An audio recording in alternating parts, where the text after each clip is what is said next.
You have been in hell today. Not metaphorically, not in the bad day sense. In a specific state of mind, the Buddha gave a specific name to 25 centuries ago. You were also in paradise, briefly, this afternoon. You were in the realm of hungry ghosts last night, at 11, scrolling something you did not even want. 6 realms. 6 distinct worlds your mind enters and exits in a single day, without telling you, without asking you, without even showing you the door. They are not places you go after you die. They are the places you already live. And the reason your life keeps repeating itself, the same mood, the same exhaustion, the same argument circling back, is that you have been walking these 6 rooms in the same order for years, never seeing the door that opens out of all of them. Over the next 3 hours, that door becomes visible. You will recognize every room as it arrives. You will see which one has been costing you the most. And you will learn precisely how the wheel finally stops. Let your shoulders drop. Let the breath slow. You are welcome here. Let yourself arrive.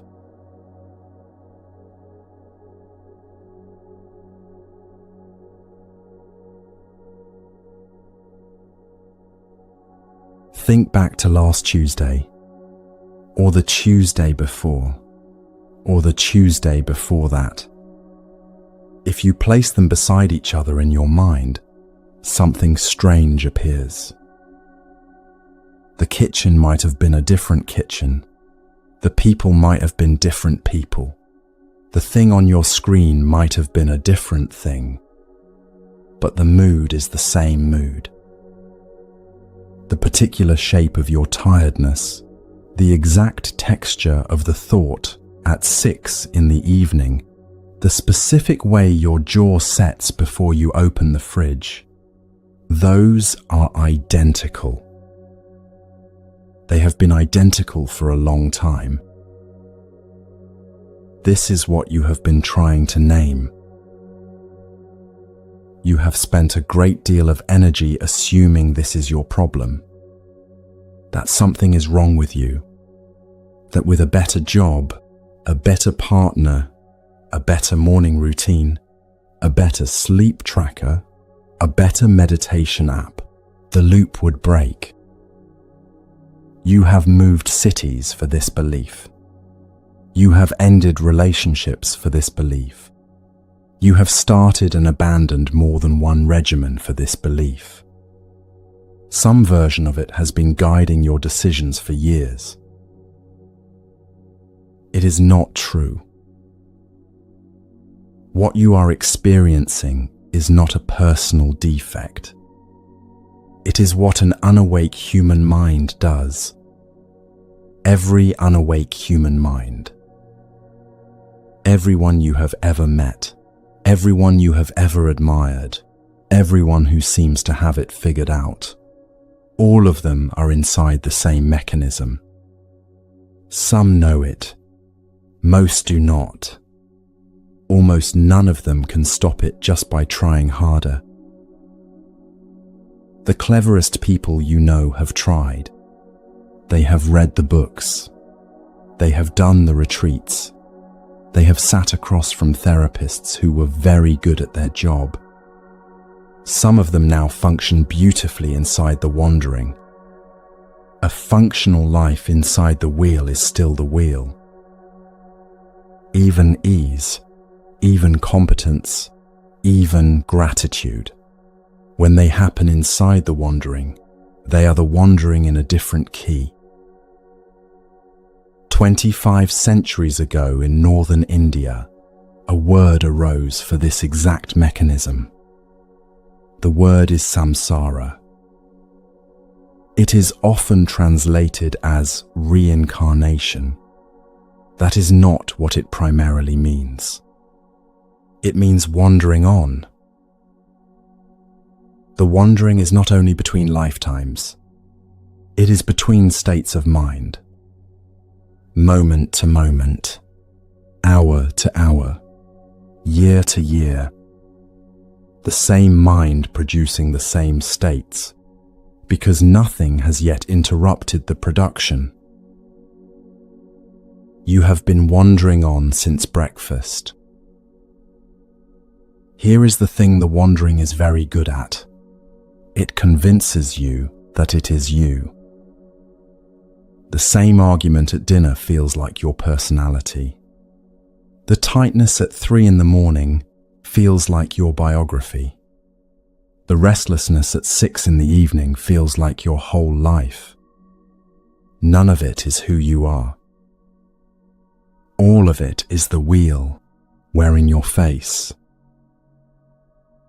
In a short discourse called the Tears Sutta, the Buddha once said something startling to his students. He said, "If you could count the tears you have cried across all your wandering, across all the countless forms this mind has taken, the tears from loss, from fear, from the sheer grief of not knowing how to be, those tears would fill the 4 great oceans." Not the rivers, the oceans. He did not choose that image because it sounded grand. He chose it because the ocean is what a mind produces when it has not yet seen itself clearly. Something vast, unknowable, moving constantly, almost impossible to stand inside of.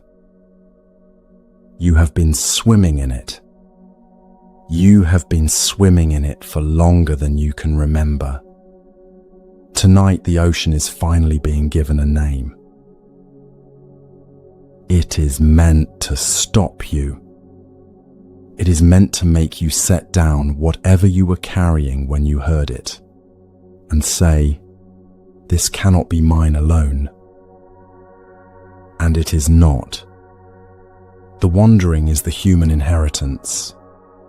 The tears are the price of a mind that does not yet see what it is doing. Notice the relief in that. If every human who has ever lived has been inside this, then your not knowing how to escape it is not a personal failure. It is the ordinary state of the unexamined mind. The real failure would be to believe, despite all of this, that you were supposed to have solved it on your own, alone, with willpower. In another discourse, the Buddha describes samsara as something that can be seen, not believed, not taken on faith. Seen, the way you see a pattern in a piece of cloth once it has been pointed out, and then cannot unsee it. Once the pattern is seen, the mind's relationship to it changes permanently. You have not left the cloth, but you know where the pattern is now. You know where the next stitch is coming. This is the whole promise of the next 3 hours. You will not be asked to believe anything. You will be shown a pattern. When you see it, you will recognize it. When you recognize it, something in your relationship to the pattern will shift. The shift happens on its own. Recognition does this without needing your effort. The pattern has 6 rooms. Not more, not fewer. 6 distinct states of mind that every human mind cycles through, often in a single day. We will walk through all 6 in the chapters ahead. Paradise, where wanting nothing feels like the whole problem. The realm of the ambitious, where winning becomes a kind of food. The realm that obeys without thinking, where routine swallows the hours whole. The realm that cannot stop wanting, where the wanting itself is the hunger. The realm that cannot stop hurting, where the pain seems to have no end. And the human realm, the strangest of the six, the rarest, the only one from which the door opens. All six are with you now. One of them is louder than the others, depending on the hour. Another has been quiet for a few days, but it will return. You will recognize every one of them as it arrives. Look at your attention for a moment, not with strain. Just notice where it has been in the last half hour. Was there a moment of wanting, a small craving, an itch to check something, an urge to eat something you were not hungry for? That was one realm. Was there a moment of mild pride, or slight superiority, or the small private satisfaction of noticing someone doing something less well than you would have? That was another. Was there a moment of fear, an email, a bill, a future sentence that tightened your chest before you even finished reading it? That was another. Was there a flat stretch where you did what was in front of you simply because it was in front of you, without choosing, without noticing you were doing it at all? That was another still. Was there a moment of quiet warmth, a brief feeling that everything was, for a few seconds, enough? That was another realm still. Notice what you just did.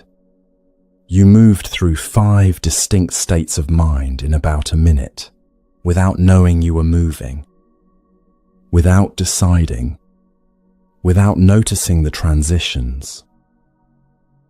This is the speed the wheel actually runs at, not the grand cosmology speed of lifetimes, the speed of a single afternoon.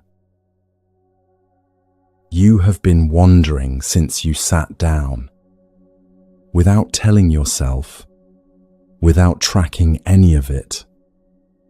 That is the wheel. A wheel you cannot see is the hardest kind of wheel to be on. You experience every realm as simply how reality is, at the moment it is happening to you. When wanting is loud, the world is the wanting. When fear is loud, the world is the fear. When the day is flat and obedient, the flatness feels like the whole of what is true. A wheel you can see. You can step off. It takes time. The ability becomes available to you in a way it was not before. The step is not physical. It is attentional. You have already taken a small version of it tonight. The moment you read the first sentence of this chapter and thought, "Oh, I know this loop," the wheel became, briefly, something you could look at instead of something you were inside of. Most people never look. Most people live an entire life without once turning their attention back onto the wandering itself. You are already not doing that. This is what the 49 nights were for. A man sat beneath a tree until he had seen the full mechanism of the wheel, every link, every engine, every spoke of the rim. What he found is not locked in any ancient language. It is available to any mind willing to look carefully at itself. The teaching that came out of those nights has been carried, in specific words, for 25 centuries. It has survived empires and translations, collapses of civilizations, the burning of monasteries, and the slow distortions that time does to everything precious. It survived because it works. It works the way a map of a real building works when you are lost inside that building. In the next chapter, you will sit with him for those nights. You will sit as someone who has also felt the weight of the wandering and wondered whether there was a way out. What he saw in the third watch of the final night did not require his lineage, his caste, his tradition, or his century. It only required a mind willing to stop running and look. You have that. You have arrived here with exactly that. There is.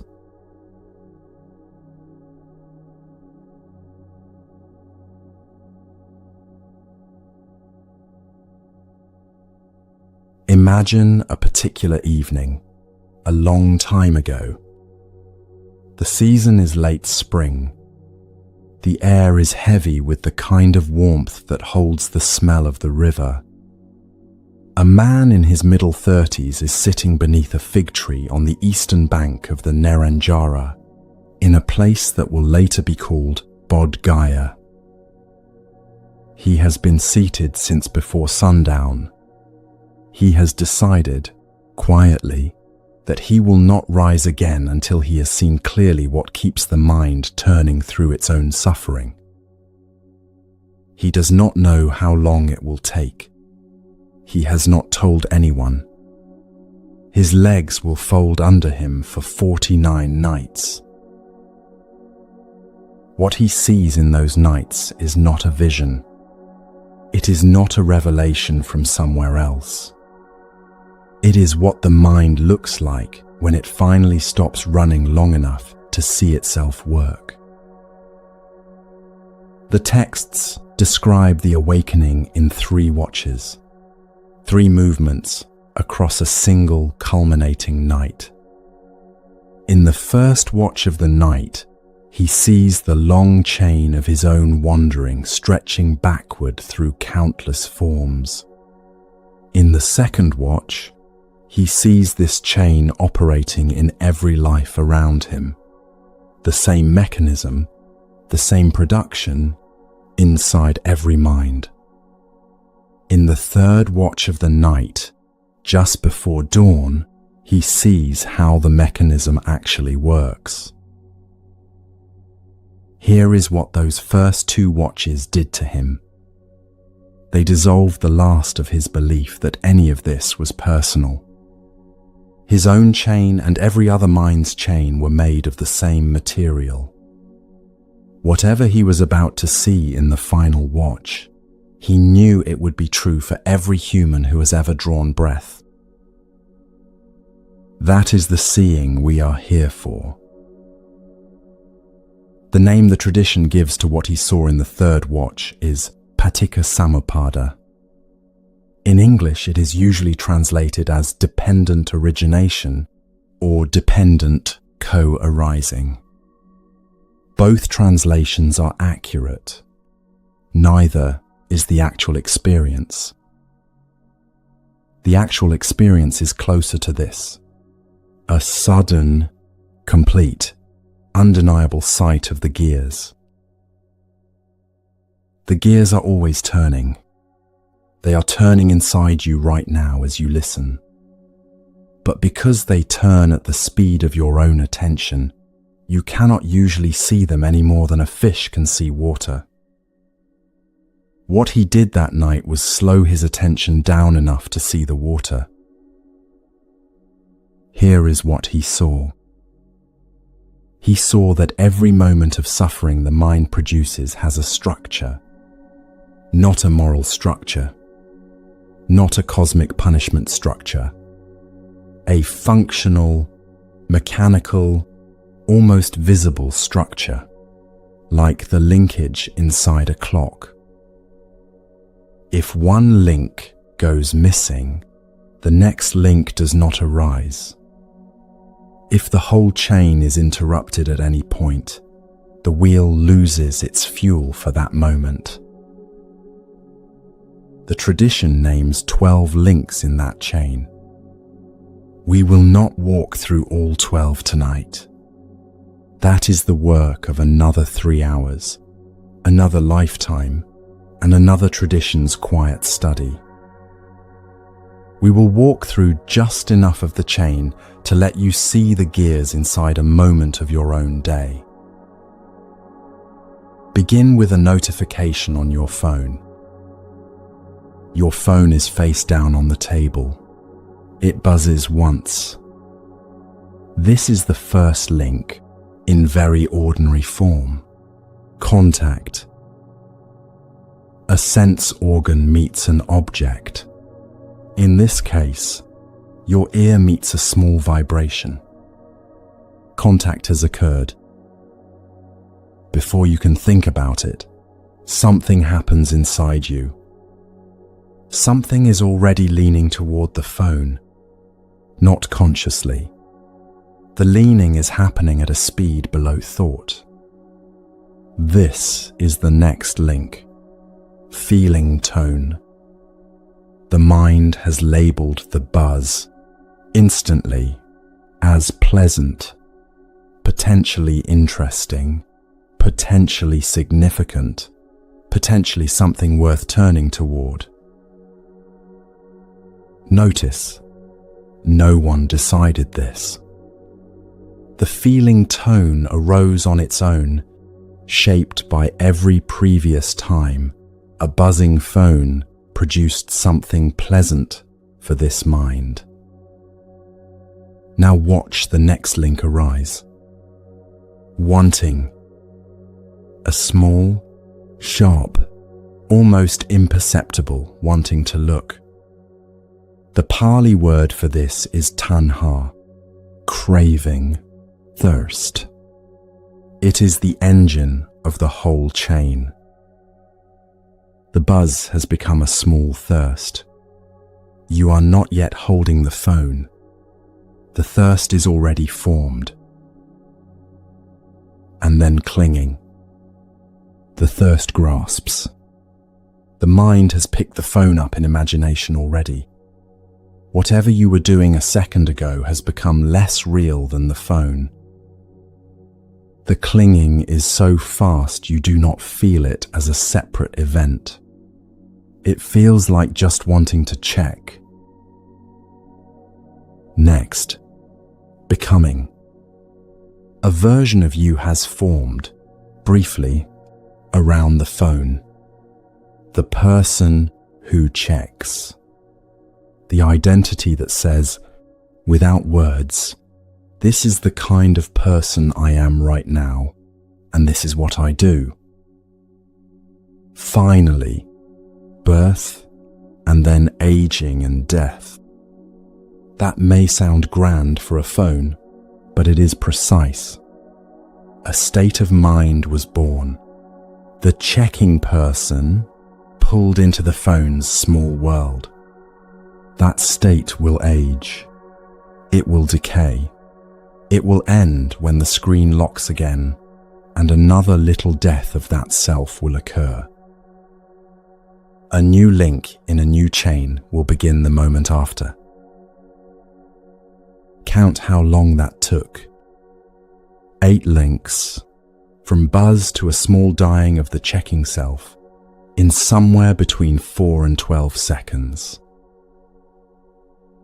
And before the next breath has fully arrived, the whole chain has begun again.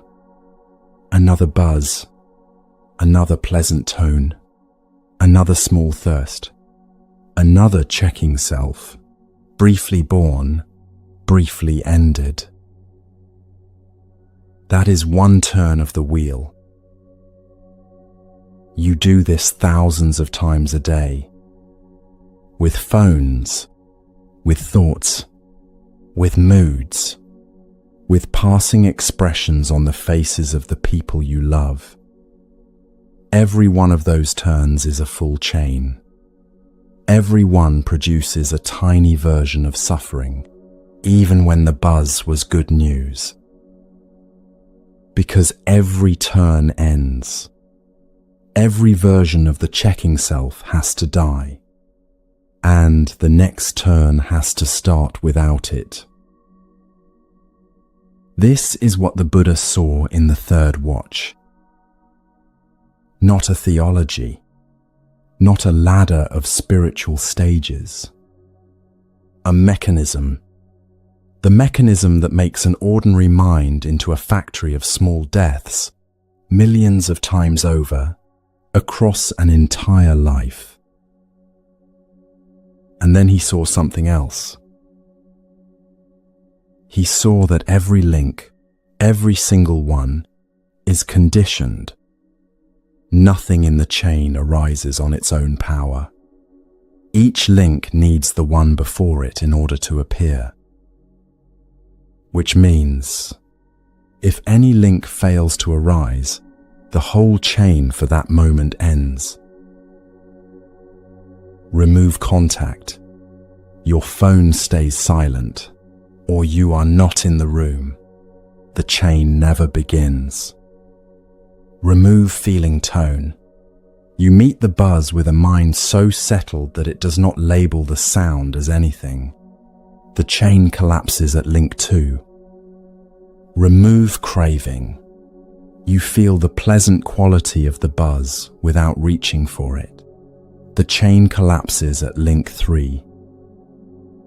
In each case, the suffering that was about to be produced simply does not arise. The buzz happens. The mind remains whole. No small death occurs. This is the liberation. Not a dramatic liberation. Not a thunderclap. A quiet, specific, engineered collapse of the chain at a single link.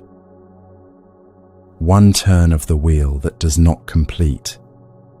Then another. Then another. Eventually, the wheel has lost so much fuel that it is no longer the main thing happening inside you. This is why in the Pakaya Sutta, the Buddha uses a particular phrase. He says the law of dependent arising is not dependent on him. Whether a Buddha arises or not, this is how phenomena condition one another. Whether you believe it or not, this is how your Tuesday afternoon is being built. He is not giving you a doctrine. He is describing the weather, which means you cannot argue with it any more than you can argue with rain. You can only learn how it works well enough to step out of it when it begins to fall. Feel what this means. The wandering is not a curse. It is not your karma in the movie sense. It is not the universe teaching you a lesson. It is a chain of conditioned events, each one arising because the one before it arose, each one dissolving when the one before it dissolves.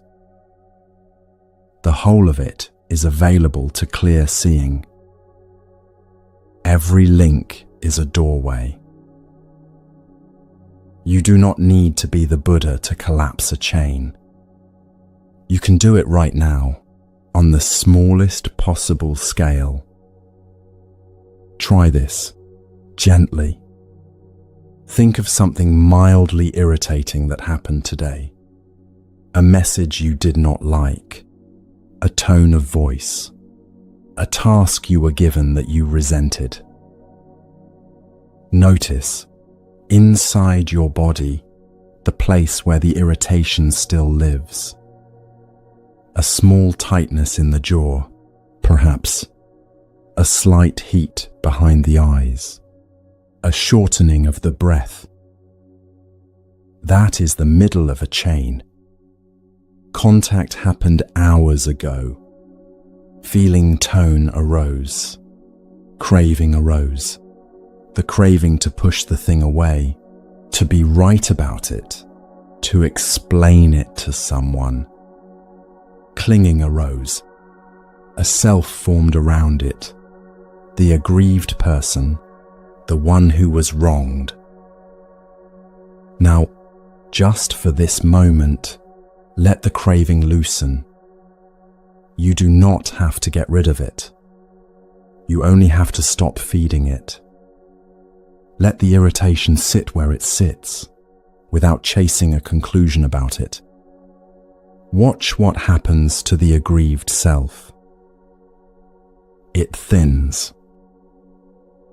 It does not vanish. It has not been defeated. It has simply lost the fuel it needs to become the main event inside you. That is a chain collapsing at link 3. That is a small gear disengaging. That is, in miniature, what the Buddha was describing for the last 40 years of his life. The thinning is not dramatic. It will not show up on any scan. Nobody standing near you would notice it happened. But something in the mind has just discovered that the aggrieved self is not compulsory. That single discovery is the seed of every later liberation. The wheel is not stopped in a single blow. It is stopped one disengaged gear at a time, over a long and patient relationship with your own attention. But here is the thing that made him sit still for 49 nights. Every chain you collapse, even once, teaches the mind something. The mind begins to suspect that the next chain might also be optional, and the one after that, and the one after that. The whole wheel, which seemed as solid as weather, begins to look like something that was being held in place by habits of attention. You are already at the beginning of that suspicion. In the chapters ahead, we will do something specific with this mechanism. We will walk into each of the 6 realms, each of the 6 rooms your mind keeps returning to, and we will see the chain that builds that particular room. We will see which link is the most available to loosen and how. You will leave tonight with a map of your own wheel, drawn in your own handwriting. Before we enter the first realm, there is one more thing we need. A name for what actually drives the chain from the inside. What makes contact keep turning into craving? What keeps feeding the gears? At the center of the wheel of life, in every ancient painting of this teaching, there are 3 animals coiled together. A pig, a snake, a rooster. They are still turning your wheel right now.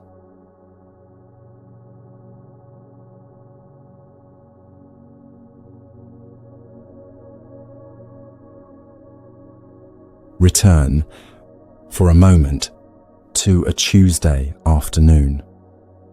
Not this one. An average one from the last 2 weeks. It is around 3:30. The light is getting soft in the window. You have made your 3rd coffee of the day. It is half drunk. You are sitting in front of a screen that contains, among other things, an email you have already read 7 times. You are not really working. You are not really resting either. Your hand moves without asking. You open a second tab. You close it. You open the same tab again. You stand up. You walk to the window. You walk back. You sit down. You reach for the phone. Inside this small, unglamorous, extremely ordinary 15 minutes, three ancient forces are running. They are the three poisons. In the Anyatitya Sutta, the Buddha names them with unusual plainness: greed, hatred, delusion. He calls them the three unwholesome roots. Every moment of suffering, a human mind produces, grows from one of these three, or from all three at once. The ancient paintings of the Wheel of Life put them at the very center of the hub. Three small animals coiled together, biting each other's tails. A rooster for greed, head turning toward whatever catches the eye. A snake for hatred, head drawn back to strike. A pig for delusion, the slow, half-asleep body that does not know where it is or where it is going. They are still at the center of your afternoon. Greed is not what you think it is. It is not the desire for expensive things. It is not ambition in the ordinary sense. It is not wanting a nicer apartment or a better job. Those are symptoms. The root is simpler and more constant than any of its symptoms. Greed is the small, almost invisible movement of the mind towards something pleasant, and its refusal to stay where it already is. Notice the movement happening right now. Your attention keeps testing the air for something more interesting than this sentence. It is not doing anything wrong. It is simply being a mind. A mind, left untrained, is a small rooster.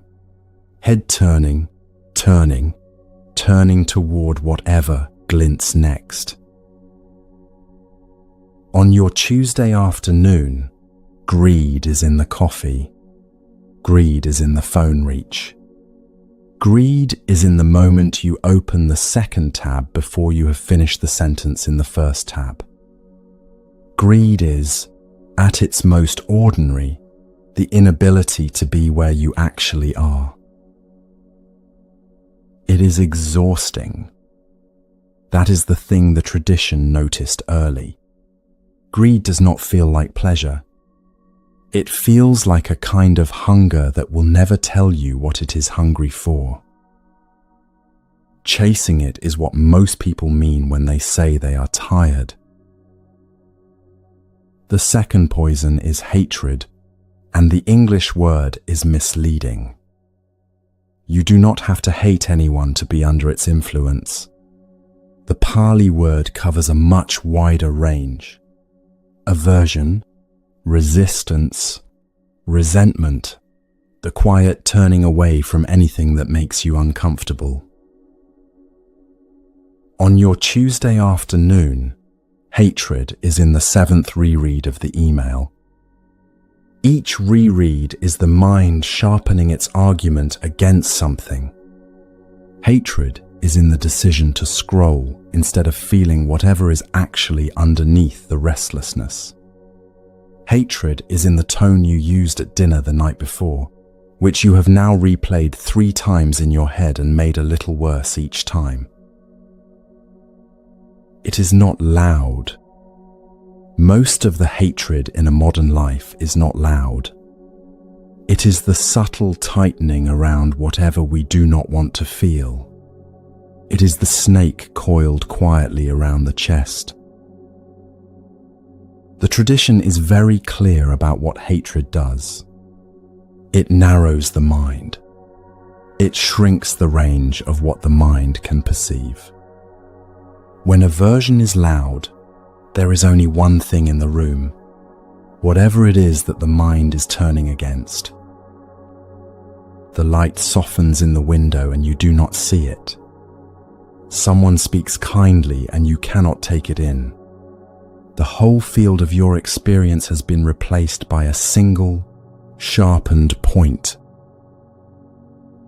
The third poison is the hardest to see because it is the ground the other two stand on. Delusion is not a failure to be intelligent. It is a specific failure of sight. The mind takes whatever it is currently experiencing to be simply how things are, instead of how things are appearing in this particular mind at this particular moment. Every time you believe the story your mind is telling you, fully, without any distance from it, delusion is active. Every time a mood feels like the truth about your life, delusion is active. Every time your partner's sentence, cold in your ears, is taken as confirmation of the thing you most feared, delusion is active. On your Tuesday afternoon, delusion is the slow, half-asleep quality of the whole 15 minutes. You are not really aware you are on the phone. You are not really aware that there is a choice, moment by moment, between this and something else.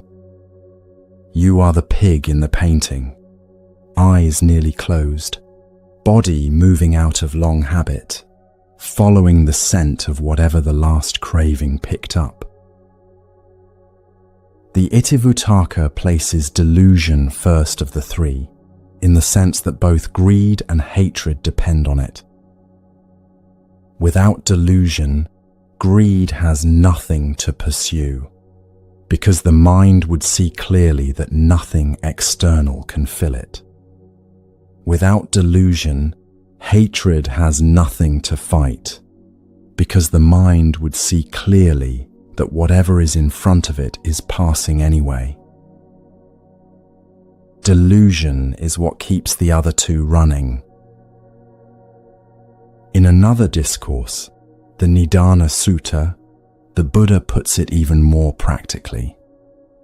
He says, actions born from greed, hatred, or delusion ripen wherever the person goes, in whatever body, in whatever moment.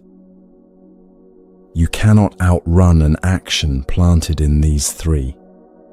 It follows you, not as a punishment, as a seed that was planted, waiting for the right conditions to grow. Come back to the 15 minutes.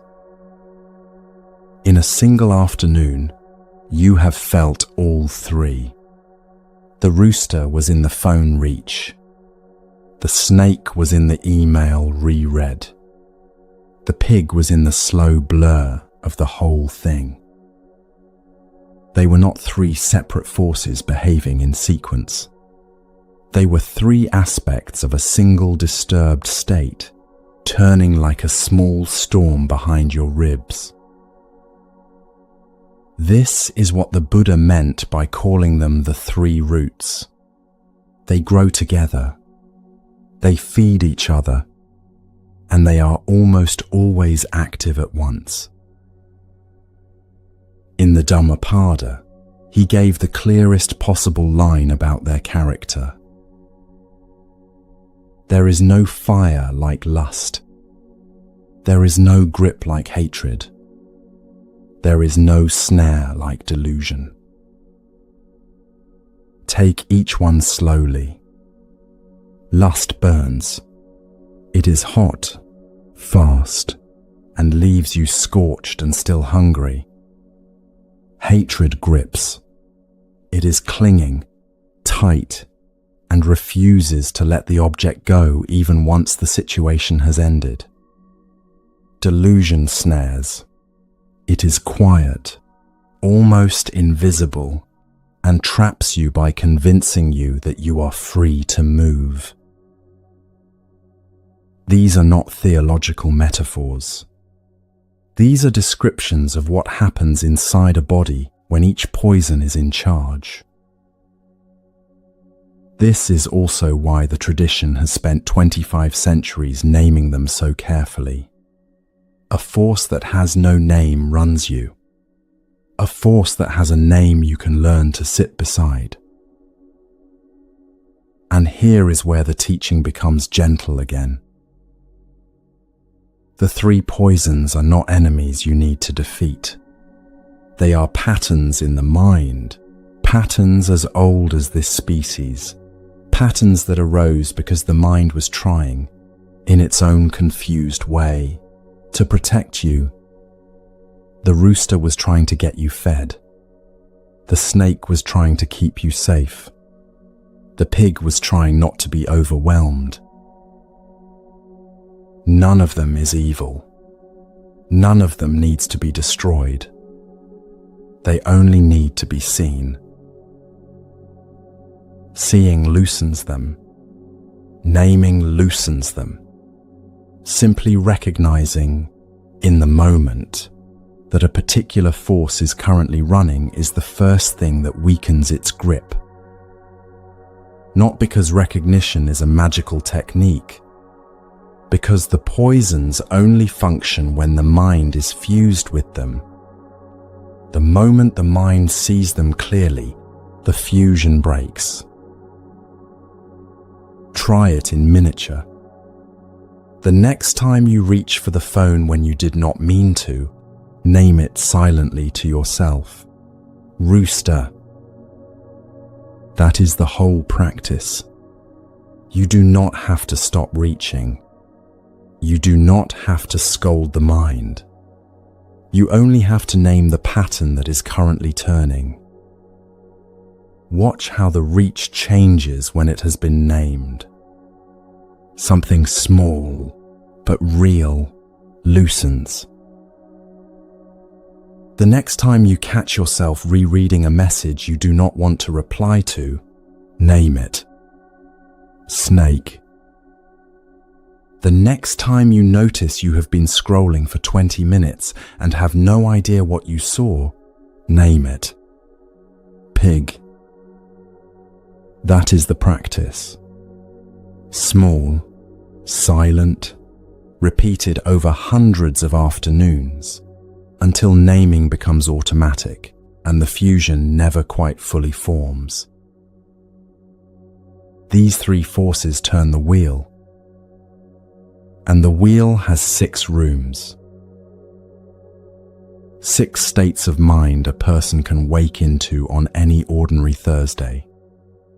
6 complete worlds, each with its own weather, its own logic, its own peculiar kind of suffering. Over the next several chapters, you will enter each one. You will stay long enough to recognize it as a place you have been. You will leave knowing the particular door out of it. The first room is the most comfortable of the 6. It is also, perhaps, the most deceiving.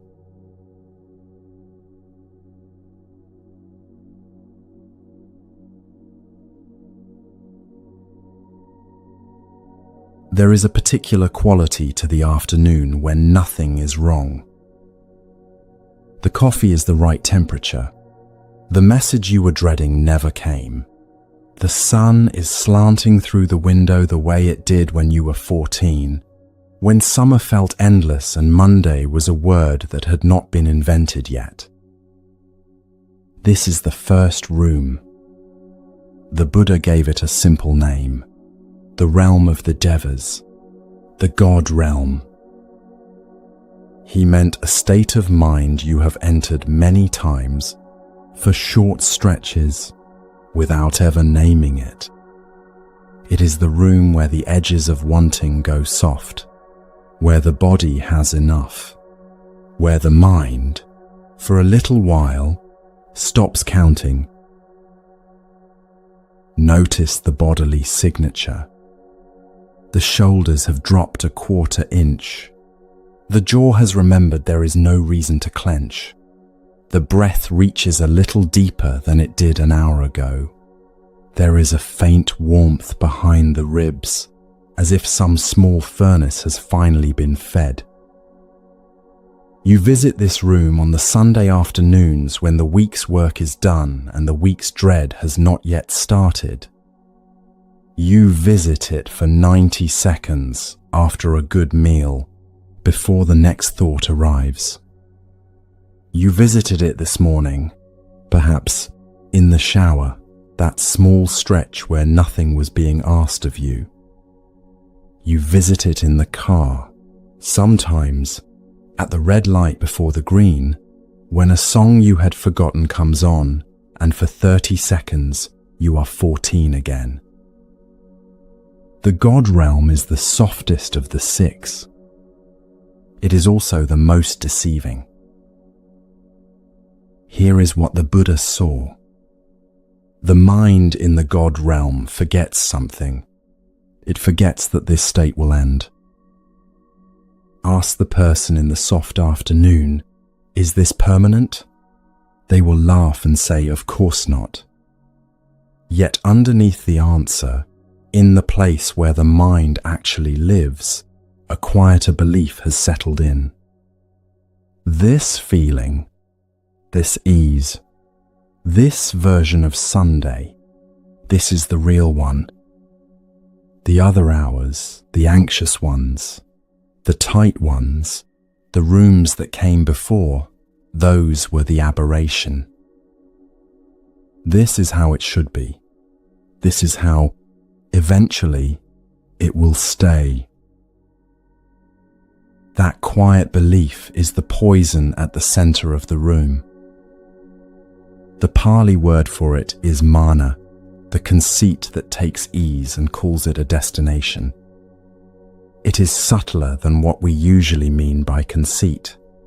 It is the way the mind, when it is comfortable, stops looking around. Look at what the comfortable mind stops seeing. It stops seeing the man at the traffic light with the cardboard sign, the one it would have noticed on a hard day. It stops hearing the friend's voice in the message, which on closer listening was not quite right. It stops feeling the small tightness in its own chest, the tightness that, if attended to, might have said something important. It stops wondering about the older relative who has gone quiet for a week. It stops sensing the small strain in the body that is whispering, very softly, for rest. The God realm has a signature blindness. It cannot see the poor. It cannot see the poorness in itself either. The places where the pleasure has quietly borrowed from somewhere and the debt has not yet been called in. There is a verse in the Dhammapada. The Buddha says it plainly. From pleasure comes grief. From pleasure comes fear. For one who is free from pleasure, there is no grief. Whence fear? Listen to that again. He said that pleasure, when it is taken as the thing itself, becomes the seed of the grief that follows it. Because pleasure ends, and the mind that was resting in it has not prepared for its ending. Think of the last really good week you had. The one where the work was flowing. The relationships were easy. You slept well for 4 nights in a row. The body, for once, did not wake you at 4 in the morning with some nameless worry. What happened on the 5th day? Something shifted. A message did not arrive. A small pain returned to the lower back. The weather turned. Someone said something in a flat tone you had not heard from them before. Here is the strange part. the fall from the fifth day was not proportional to what actually changed. The disappointment was larger than the disappointing thing. That is the God realm collapsing. The mind had begun to lease the good week as permanent, and the contract, which the world never actually signed, turned out to be void. The Tibetan teachers put this very plainly. They said the beings of the God realm live very long lives. They live surrounded by beauty. They forget that anything ever suffered. And then, near the end of their long life, the signs begin to arrive. The old teachers named them, one by one. The flower garland at the neck begins to wither. The celestial robes, which for 1,000 years have smelled of sandalwood, lose their fragrance. The skin, which had never once sweated, grows damp. The companions drift away. The throne, which had been comfortable forever, stops holding the body right. And the Deva realizes, in a sudden collapsing hour, that the afternoon was not eternal, and the fall from it will be steep. You do not need to believe in celestial beings to feel this. You have been the Deva at the end of his flower garland. You were this person at the end of the good holiday. On the last evening of the long weekend, when the Monday email had not yet been read but was already sitting in the inbox, already tightening the stomach. The flowers were withering. The robes were losing their fragrance. The room was beginning to end. You have also been the Deva at the end of a love, at the end of a career chapter, at the end of a friendship that once felt permanent. The sign does not always arrive as disaster. Often it arrives as an afternoon that is a quarter-inch less bright than yesterday's. A conversation that goes cool in a way you cannot name. The garland is so delicate you only see it withering when you look for it.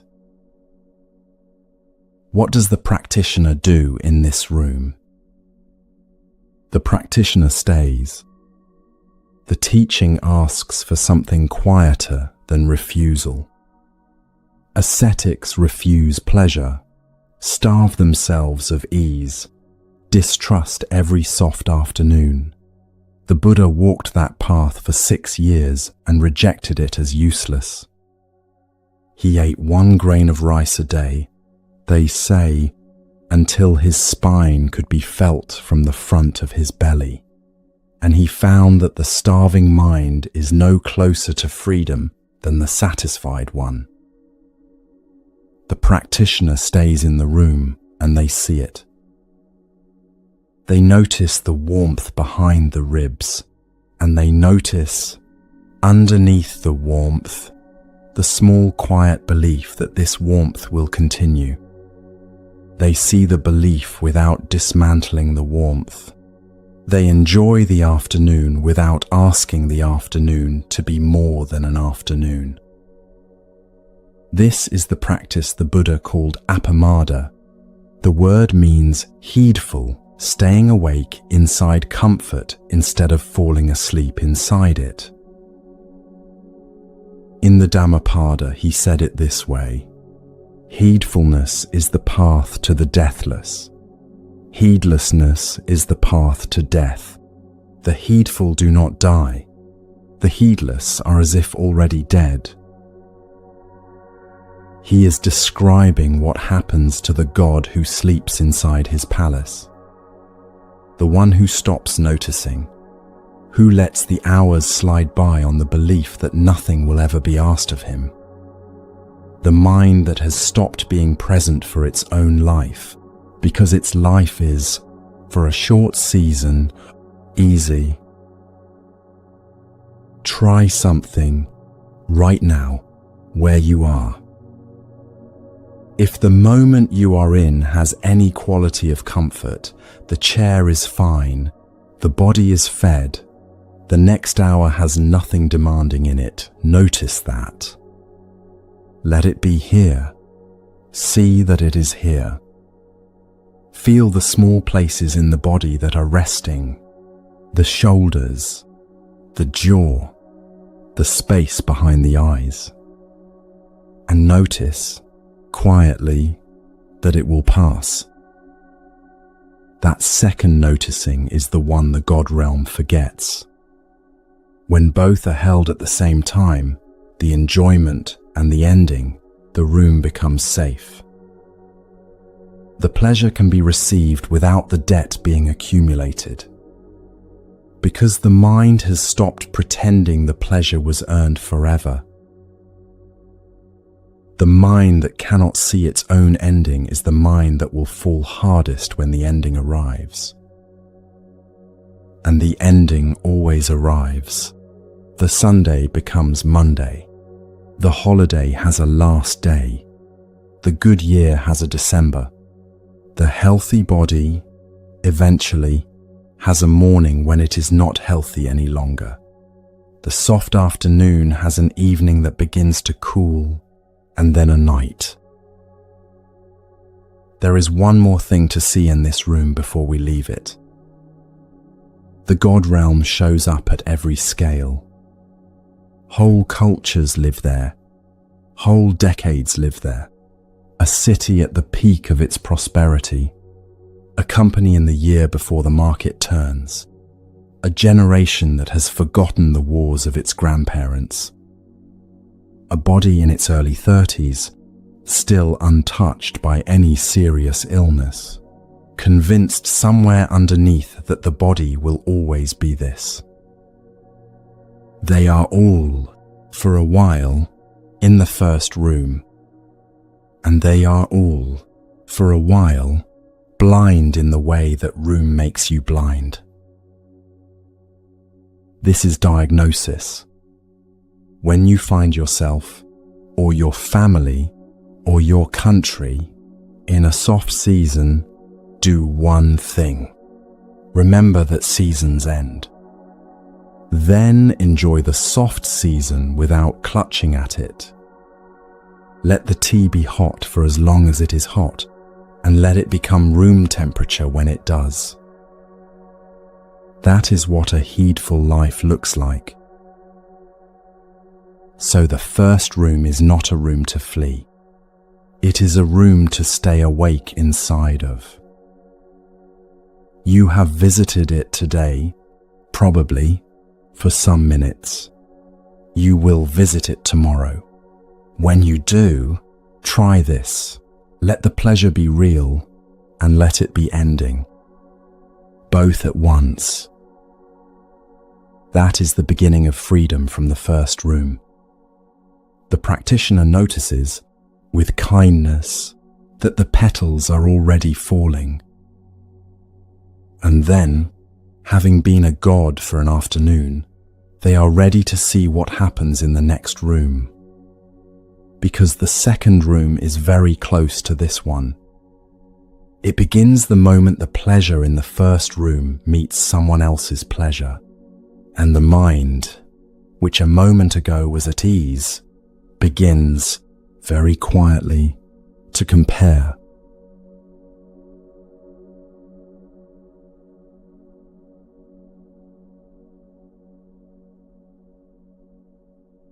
The first comparison is always quiet. You are in your own Sunday afternoon, the soft one from the last room, and your phone lights up. A name you have not seen in 3 years. A photo. They are standing on a balcony in a city you have never been to, holding a glass of something sunset-coloured, and the caption says 4 words you did not expect to read. Something shifts in the stomach. A small tilting of the ground underneath the afternoon. 30 seconds ago, the coffee was the right temperature. Now the coffee is just coffee. And the window, which was slanting summer light, is just a window. The afternoon, which had been enough, has discovered it is not. You have just entered the second room. The Buddha called its inhabitants the Asuras, the demigods. In English, teachers usually call it the demigod realm. It is the realm right next door to the first one. So close, in fact, that some old texts say the two share a border, and the border is a tree. The tree has many names in the old scriptures: the wish-fulfilling tree, the coral tree, the pariyata. Its roots are planted deep in the demigod realm. Its branches reach up into the god realm, and the fruit grows only where the branches are. The Asuras plant, the Asuras water, the Asuras tend the soil and watch the trunk grow through their floor and up into the ceiling. And the Devas, sitting in the upper branches, eat the fruit. This is the old story. It is not really a story about trees. It is a story about every afternoon when you realize the colleague who did less somehow ended up with more. Every year when the friend who worked fewer hours got the raise. Every time the life you had been planting turned out to be fruit for someone else's branch. The old teachers named the Asura's signature poison. The Pali word is issa. It means envy. The theatrical envy of fairy tales, the green-faced kind with witches and mirrors, is only the caricature. The real issa is quieter. It is what the mind feels when it cannot stop noticing what someone else has. Look at the signature. The Asura wants what the person above him has, always. His own possessions have become invisible to him, and when he finally climbs to where that person was, the person has moved higher, and the wanting moves with him. The Asura is perpetually 5 minutes behind a life that is not yet his. A life that, even when it arrives, immediately moves. Notice the bodily signature of this room. The breath is shallow. The jaw is braced, as if measuring. The eyes are scanning. The chest has a low hum in it, a continuous low-grade tension that the mind narrates as ambition and the body quietly knows is pain. You visit this room more than any other, probably many times a day. It arrives when the co-worker's promotion is announced. It arrives when the younger cousin's engagement is shared in the family chat. It arrives when the friend posts the apartment, a good one, a slightly better one than yours, and you scroll past it pretending you have not seen it. It arrives at funerals too, the small stab when a colleague is praised by a person whose praise you wanted. The quiet registering at the wake of a mutual friend of which mourners were mentioned by name and which were not. Issa does not wait for dignified occasions. Issa arrives whenever someone else is having a moment. The Asura in the old iconography is usually pictured holding a weapon, and the old stories describe the Asuras as always at war, fighting endlessly against the Devas for the fruit of the tree. They plant harder, they work harder, they organize, and the Devas, in the upper branches, continue to eat. Here is what the old teachers saw. The Asura's war cannot be won. It cannot be won because the tree is a disguise. The tree is the mind itself, busy, always trying to catch up to its own image of what it should have by now. When the Asura finally climbs into the upper branches, the branches move. Higher branches appear. New fruit grows somewhere the Asura has not yet climbed. The image of the life the Asura is owed has always been, and will always be, just slightly above him. This is why the traditional Buddhist map puts the demigod realm among the realms of suffering. The Asuras live close to paradise. They can see it through the leaves. They can hear the devas laughing. They cannot taste it. The distance between their branch and the fruit is exactly the distance between the life you have and the life your feed keeps showing you someone else has. There is a teaching in the Pali Canon about this kind of pain. A monk asked the Buddha why people who have done no great harm suffer so much. The Buddha answered that one of the quieter sources of suffering is the habit of measuring one's own life against the lives of others. He called it a thorn, driven into the heart by the practitioner themselves. The thorn cannot be removed by getting more of what the other has. The thorn is removed by seeing that it was never about the other at all. Look at the mind, Inisar, carefully. It is rarely looking at the other person.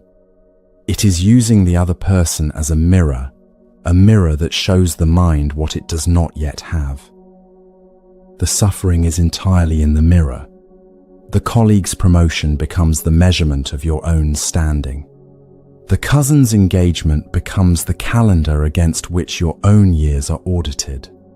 The friend's apartment becomes the map you have been failing to follow. And all the time, the mind is doing something the old teachers warned about. It is grasping at comparison as if comparison itself could make a life. Comparison is a measuring tool. It has never built a single life. There is a story the Tibetan teachers tell about this. An Asura climbed the Pariyata tree for 100 years. When he finally reached the top branch, bleeding, exhausted, triumphant, he opened his hand to take the fruit. The fruit had already been taken. A deva in the next branch was chewing it, smiling, absent-mindedly. The Asura looked down at his empty hand, then up at the deva. Then he began to climb again. This is the tragedy of the second room. The Asura cannot stop climbing, even when he suspects the fruit will always be gone by the time he arrives. Because something in him would rather keep climbing than sit still on a branch he already has and eat the smaller fruit that grew there. What does the practitioner do in this room? Ambition is allowed. Striving is allowed. The practitioner does one specific thing differently. When the stomach tilts at the news of someone else's flourishing, the practitioner pauses. They stop climbing, just for a moment, and they try something that is almost impossible at first. They rejoice.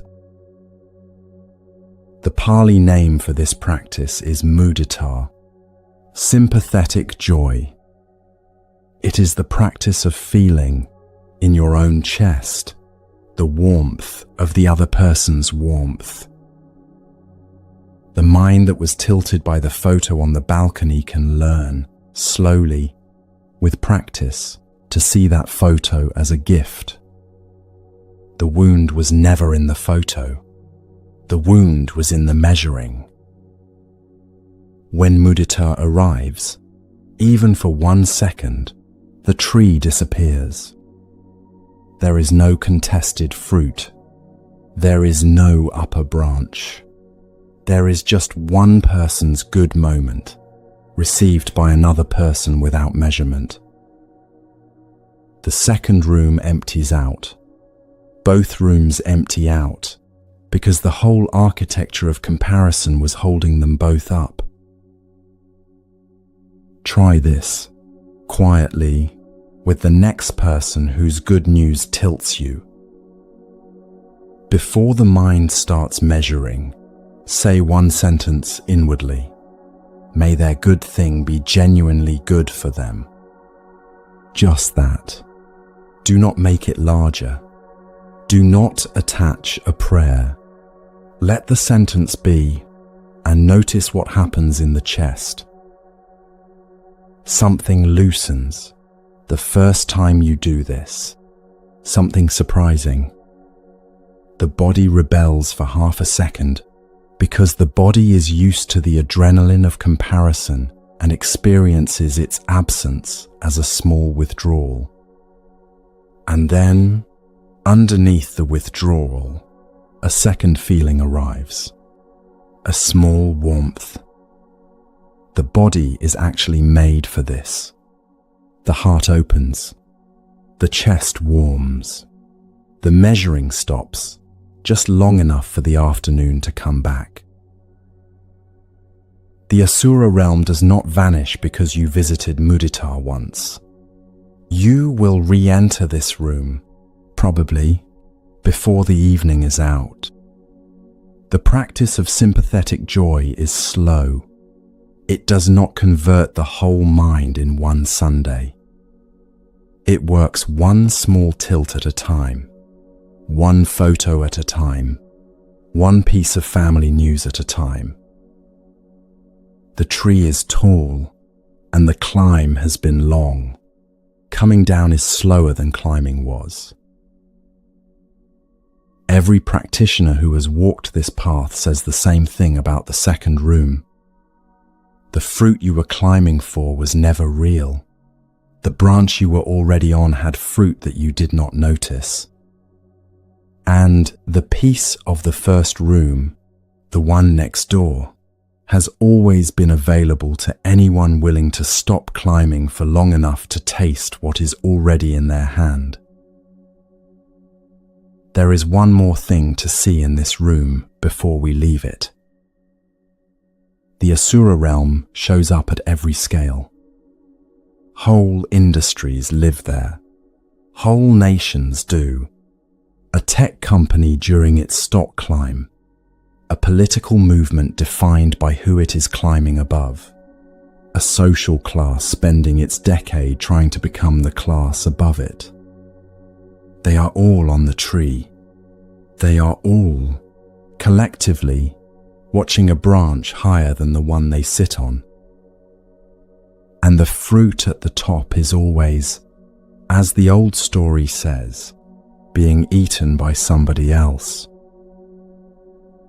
So the second room closes when the mind finally stops using other people as a mirror, when the tilting at someone else's balcony photo becomes, over time, a quiet gladness that they are having a beautiful evening somewhere.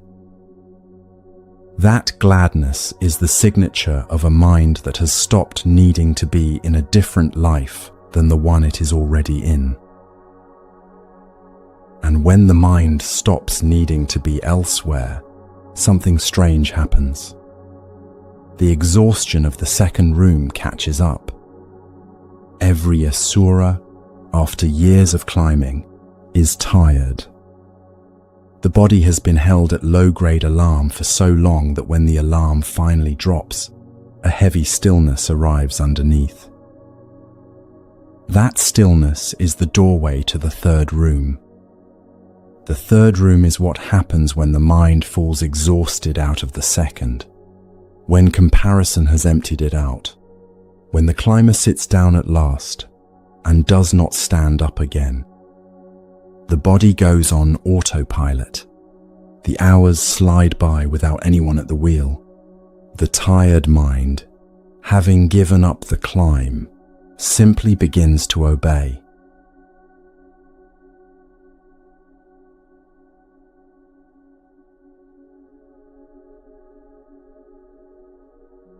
The alarm does not surprise you anymore. It goes off at the same minute it went off yesterday, and the day before, and the morning stretching back behind that through a season you cannot quite remember. Your hand finds it in the dark without looking. Your feet find the floor. Your body walks itself to the kitchen while the mind is still catching up to the morning. The kettle goes on. The same mug comes down from the same shelf. The same spoon turns the same number of circles in the same cup. Somewhere in the building, someone else is doing something very similar. Somewhere in the city, 100,000 people are repeating, almost identically, the gestures they repeated yesterday. You have just entered the third room. The Buddha called its inhabitants the animals. In the old maps, this realm is called Tiracana, which means, literally, the ones who go sideways, referring to those who walk without ever lifting their heads to look. In Pali, the signature poison of this room has a name, and the name is moha. It means delusion, though that translation is too dramatic. Moha is closer to fog. It is the soft greyness that settles over a mind when the mind has stopped looking. Notice what the old teachers called this room, the realm of not seeing. The choice of word matters. The inhabitant of the third room can see. They have simply stopped. The eyes are open. The traffic is going by. The meetings are happening.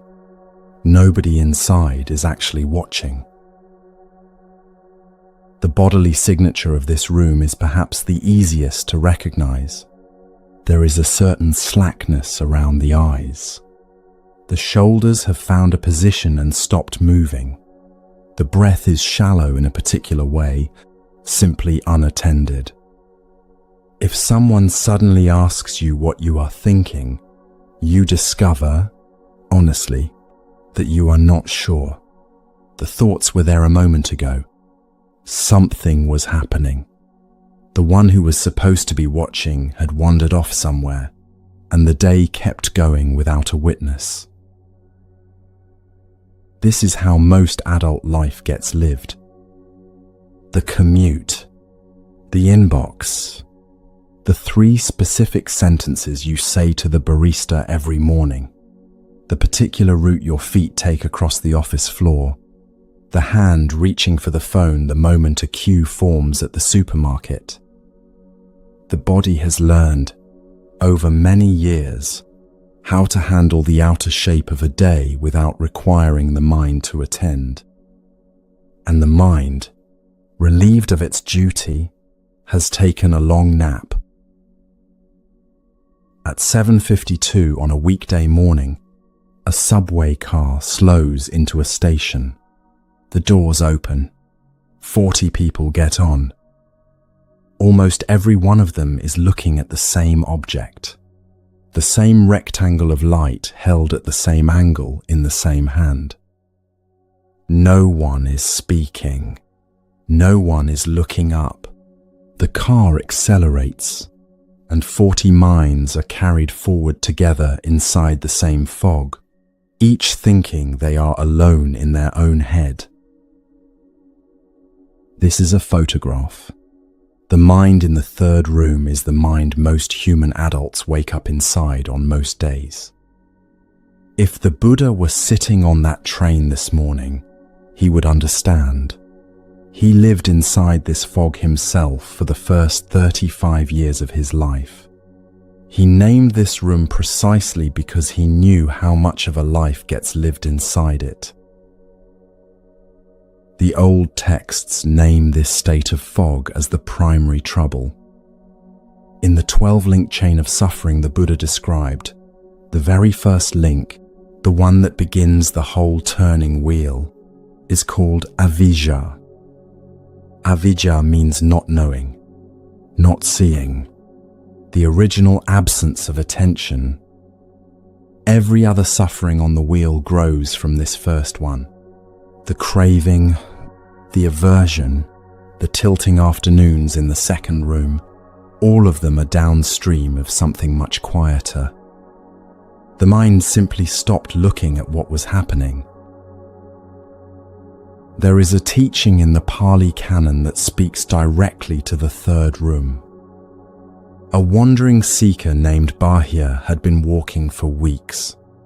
Something had broken open in him, a premonition, a nearness to his own death that he could not shake, and he was almost running by the time he arrived at the gates of Savatthi.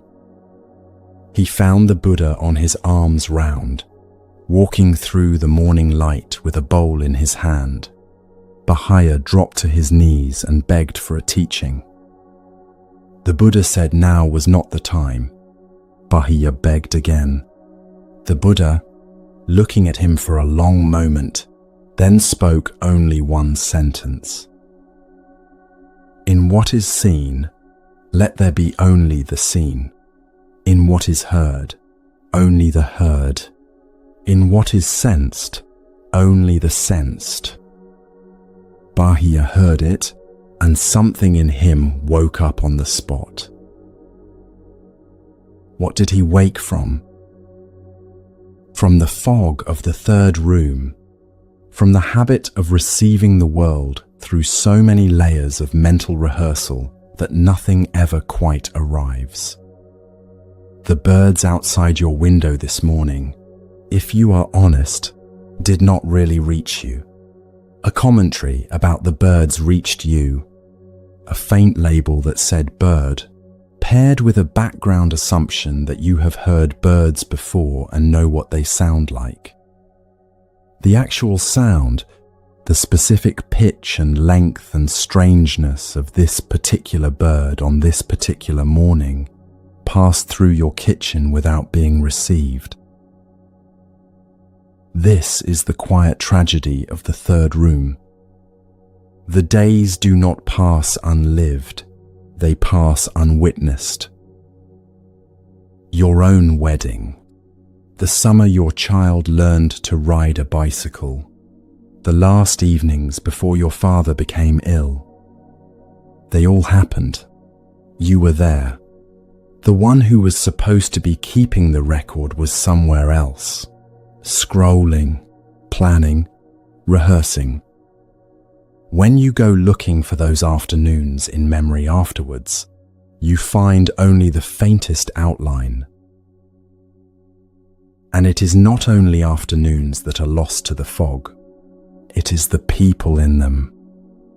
The partner whose mood you have not actually looked at for 3 weeks because you have been too tired to lift your eyes. The old friend whose voice, on a recent phone call, sounded different in some small way that you registered and then let pass. The parent who was trying to tell you something the last time you saw them, and you half heard it through the fog, and you are still half hearing it, and they are not here anymore. This is what moha costs. The hours were already going to pass. What the fog takes is your receptivity, the capacity to be changed by what you are near. The third room does a very specific kind of damage. It makes you miss your life while it is happening. The practice that opens the door of this room has an old name. The Pali word is sati. It is usually translated as mindfulness, though mindfulness has become such a loud word in modern life that it has almost stopped meaning anything. A closer translation of sati is remembering. Remembering to be here. Remembering that something is happening. Remembering that the one who is supposed to be watching is in fact available. Sati does not require a meditation cushion. It does not require incense, or 20 minutes, or a quiet room. It requires a single act, repeated often throughout the day. The act is this: come back. That is all. When you notice that the last 10 minutes of your life happened without you, come back. Come back to the sound in the room. Come back to the weight of your feet on the floor. Come back to the temperature of the air on the backs of your hands. The coming back can be clumsy. The coming back can be without any insight at all. It still works. Something small happens when you do. The room, which had been wallpaper, becomes a room again. The sandwich in your hand, which had been calories, becomes bread and cheese and a specific afternoon. The child talking to you from the back of the car, who had been background noise, becomes a specific 6-year-old telling you a specific story about a specific worm she saw on the way home. The fog thins. The life that was already happening becomes perceivable again. The first time Sati returns after a long absence, it often arrives uninvited. A glass of water is in your hand. You are walking back to your desk with it. Suddenly, for one clean second, you feel the coldness of the glass in your palm, the weight of it, the precise temperature. The experience is ordinary. It is just the glass arriving. You had been holding it for half a minute before you noticed it was there. Or another moment you have perhaps already had. You are walking home from somewhere, attention elsewhere. The street you are on has been walked by your feet 1,000 times. The buildings slide past in the usual order. And then, for some reason you cannot name, you look up. The sky, which has been overhead the whole time, is suddenly there. An enormous silver afternoon, clouds piled in a shape you have never seen before, light slanting down through a gap in the trees. You stand still. You do not know how long you stand still. When you begin walking again, you are carrying the sky with you. These moments are the natural condition of a mind that has remembered itself. The fog parts, the world, which had always been here, appears. And the one who was supposed to be watching finally is. The old teachers who walked this path describe a quiet astonishment that comes over the practitioner in these moments. Nothing has changed in the external circumstances. The commute is still the commute. The inbox is still the inbox. Something has become visible that was always visible. The ordinary was beautiful the whole time. You had simply been sleeping through it. This is why the Buddha, in so many of his talks, returned again and again to one instruction. Wake up. The word Buddha itself means awakened one. Simply awake. Awake in the way a person is awake the moment they step out of a warm dream into the sharp morning air. Every practitioner who begins to come back says something surprising about the first weeks. At the very start, the coming back is uncomfortable. The fog had been doing something for them. It had been holding a feeling at arm's length. When the fog thins, the feeling is there, waiting. It had been waiting for years, sometimes decades. And when the practitioner sits still long enough to meet it, they discover that underneath the soft grey of the third room, there is a very old hunger. That hunger is the fourth room.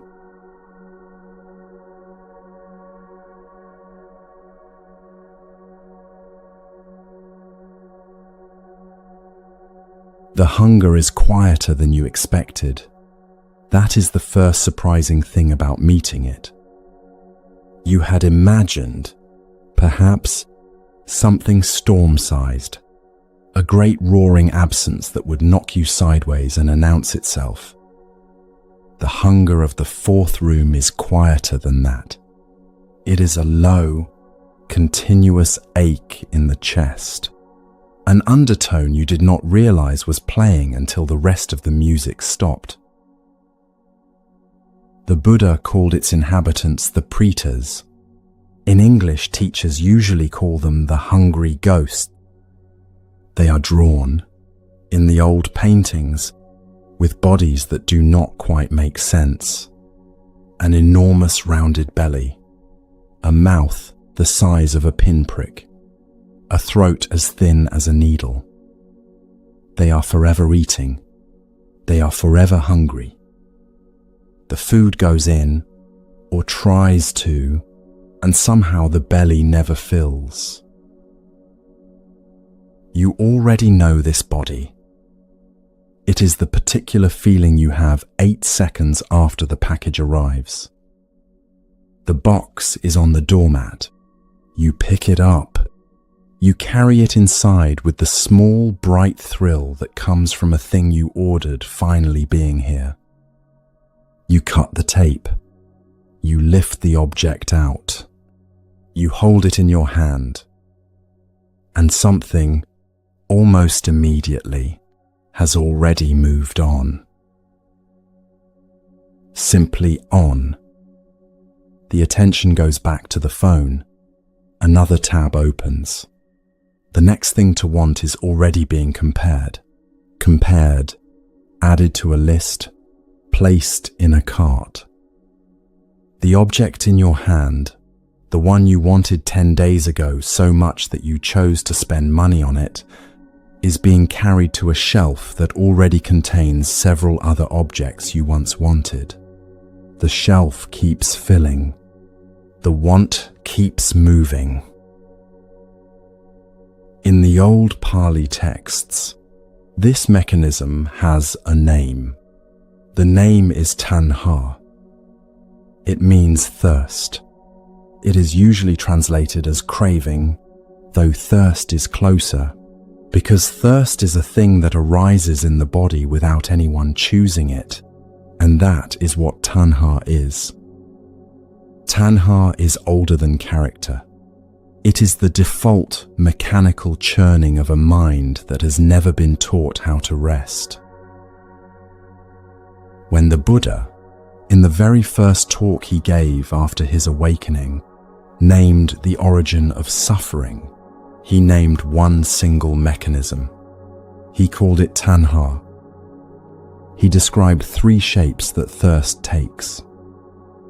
The thirst for pleasant experience, a beautiful meal, a good film, a soft Sunday morning. The thirst to become something, someone respected, someone senior, someone the others finally stop doubting. And the thirst to get away from the body you have, from the feeling you are feeling, from the afternoon as it actually is.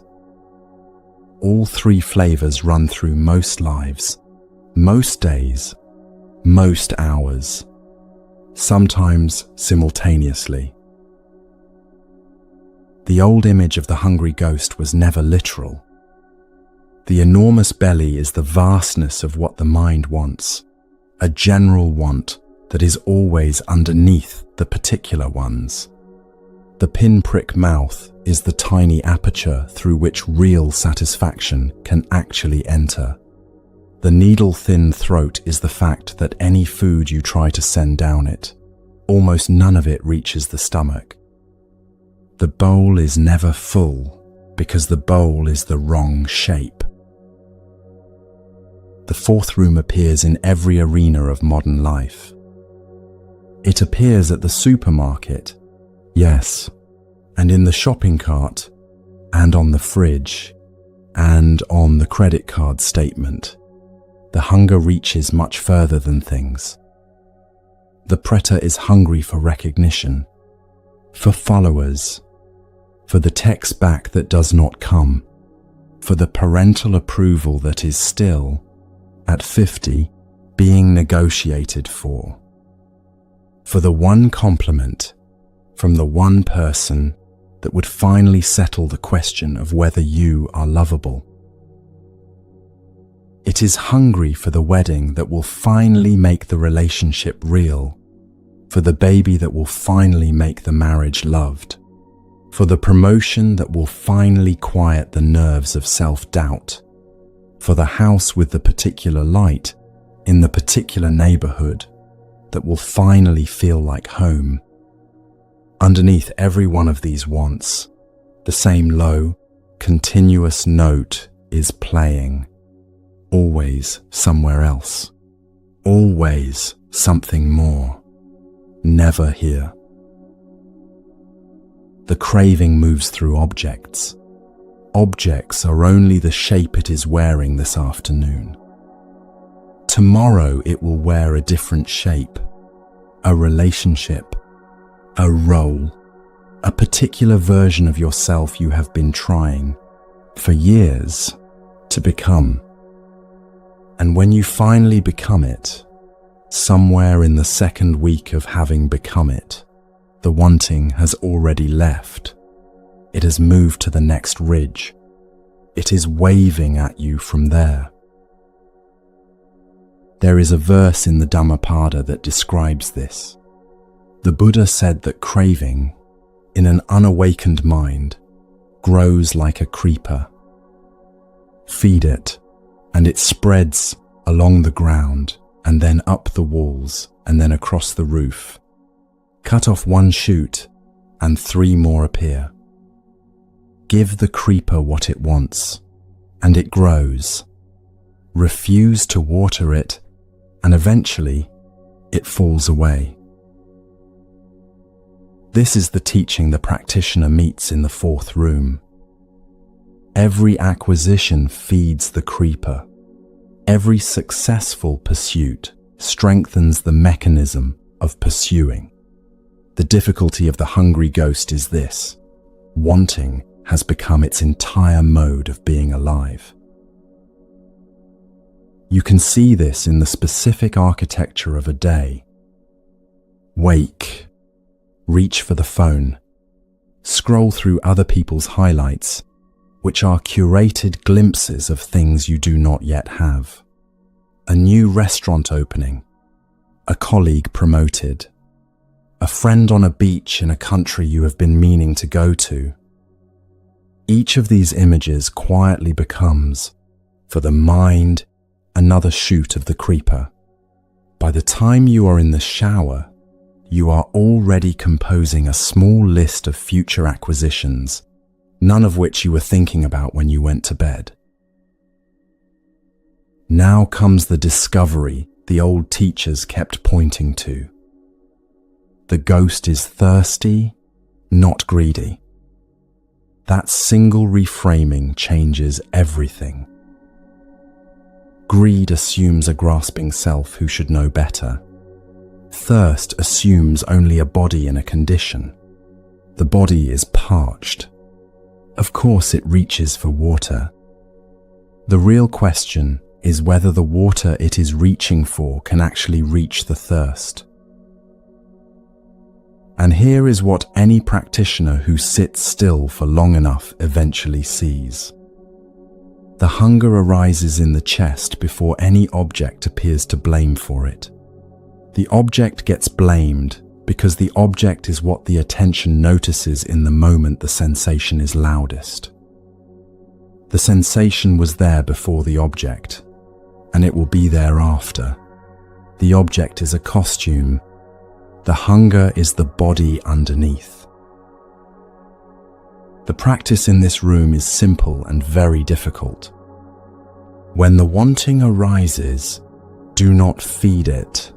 Do not fight it. Do not ask it to be quieter. Simply sit with it. Feel it. Let it be there in the chest, in the stomach, in the slight quickening of the breath. Watch what it does when nobody acts on it. At first, the wanting fights you. The mind generates reasons. Just this once. Surely it would be fine. Think of how much better you would feel. Think of how much you have earned it. The reasons are convincing, the way thirst makes salt water look convincing to a parched traveler.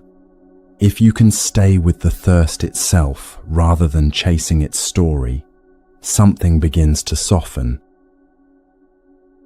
What the wanting does, if you can manage to stay with it, is astonishing. It rises, it peaks, it falls, exactly like a wave. The wave that felt, in its rising, like a lifelong condition, is revealed by 1 minute of attention to be a temporary weather. It came, it went, and you, sitting on the shore of it, did not have to do anything at all. This is what the Dhammapada calls the lotus leaf. Water falls on the lotus leaf, and the leaf does not hold it. The water beads. The water rolls off. The leaf stays dry. A mind that has learned to let craving rise and fall without chasing it becomes, over time, that kind of leaf. Life still happens on top of it. Hunger still arises. The hunger no longer soaks in. The first time this happens, even for a few seconds, is quietly astonishing. You wanted something 10 minutes ago. The wanting was loud. You sat with it instead of acting on it. And now, without anything being acquired, without any satisfaction being delivered, the wanting has left. The room, which had felt unbearable without that particular thing, is now simply a room containing you, breathing, unacquired, and for some reason no longer in pain. This is the first drink of real water. The fourth room shows up at every scale. Whole economies run on it. Entire advertising industries exist to keep the throat narrow and the want moving. A device in your pocket, designed by some of the most brilliant minds of a generation, has as its single engineering goal the continuous multiplication of small thirsts. Every scroll is a drop of salt water. It tastes, for 1 second, like it quenches. Then the thirst, slightly larger, returns. The hungry ghost, therefore, is a water system the modern world has been engineered deliberately to keep you inside of. The condition is mechanical. Knowing this is a kind of mercy. It removes the shame from the diagnosis. The shame was just another shoot of the creeper. Every practitioner who begins to walk out of the fourth room describes the same thing about the way out. The hunger continues to arise. It simply stops being a command. It becomes something you notice, the way you notice weather. There is wanting today, you think, and then you do what is in front of you, and the wanting, eventually, passes through. And for most practitioners, this is where the journey could end. The first 4 rooms have been walked through. The creeper has been trimmed. There is, underneath all of it, a strange, quiet beginning to gather. For some practitioners, on some nights, there is 1 more room to enter. Below the hunger, further down than any of the first 4, there is a room the old teachers spoke of with unusual gentleness. A room where the mind has become so exhausted by its own unmet wanting that the wanting itself has curdled. The thirst has turned into something sharper, something that can wound the mind that carries it and wound any person the mind reaches toward. That room is the fifth one.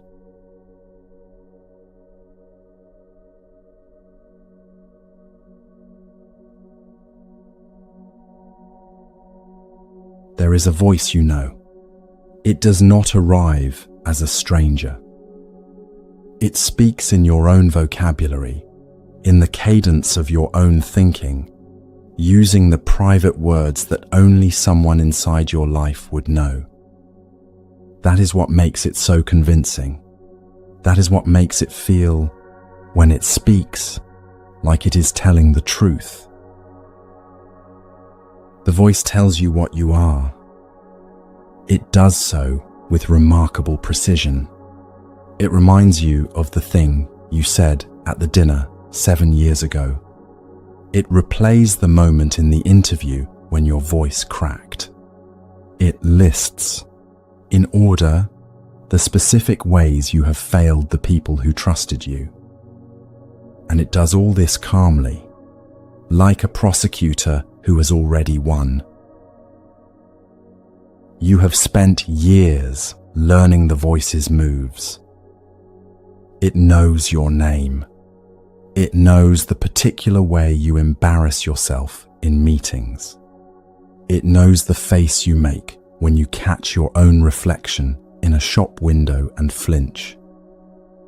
It has memorized every unanswered text, every cancelled plan, every friendship that has cooled without explanation, and it has arranged these facts into an argument you have lost before you have spoken. The old teachers mapped this territory. They called the room Naraka. English teachers usually translate the word as hell. The translation is imperfect. Hell in the Western imagination is eternal. Naraka in the Buddhist map is temporary. Every being who enters Naraka eventually leaves. The room is a room, even this one. Notice the bodily signature. The shoulders are up around the ears. The jaw is clenched. The breath is high in the chest, shallow, rapid. The eyes, if they are looking at anything, are looking at a specific image on the screen of the mind, the email, the conversation, the person, and the image is being held there, turned over, fed. The body is preparing, silently, for a fight that will never happen because the opponent is not in the room. The opponent is inside. Naraka takes two shapes. In one shape, the hatred is turned outward. A colleague wronged you. A family member said the thing they should never have said. A stranger on the road cut you off. And now, 3 hours later, you are still arguing with them inside your head. The argument will not end. The body stays braced. The mind produces sentence after sentence of devastating clarity, none of which will ever be spoken to the person who is no longer there. In the other shape, the hatred is turned inward. This shape is quieter, colder, in many ways, harder to leave. The mind has become a prosecutor whose only case is against the self who is thinking the thoughts. The evidence is endless because the mind writes it in real time. Every small mistake is filed. Every awkward moment is Exhibit A. Every text that went unanswered becomes proof of some deeper, older, more terrible wrongness.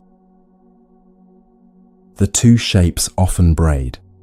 The mind that spent the morning rehearsing an argument with the colleague, by afternoon has turned the same energy inward and is now rehearsing an argument with itself about why it is the kind of person who rehearses arguments. Outer hatred has a way of becoming inner hatred when the outer target moves out of reach. The fire does not mind which direction it burns. The Pali word for the poison of this room is dosa. It is often translated as hatred, though aversion is closer. Dosa is the mind's response when something arises that it cannot bear to be with. The something can be another person. The something can be your own face in the mirror. In either case, the mind contracts. It pushes. It wants the thing to be other than it is. When the thing refuses, the pushing turns into pain, and the pain turns into fuel for more pushing. This is the self-generating fire of Naraka. The old teachers were emphatic about one thing. Naraka is temporary. In the old cosmology, the fire is described in vivid detail, but every description ends with the same phrase.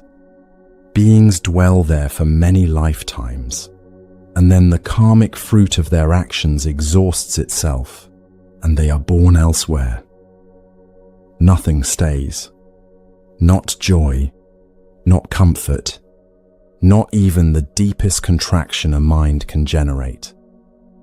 The wheel keeps turning, even in the hottest room. Apply this to your own life. The period you could not get out of bed, the year you thought would never end, the stretch of grief or rage or self-hatred, so total it seemed to be the new permanent climate, eventually passed. You may not remember when it stopped being unbearable. That is part of how it stopped.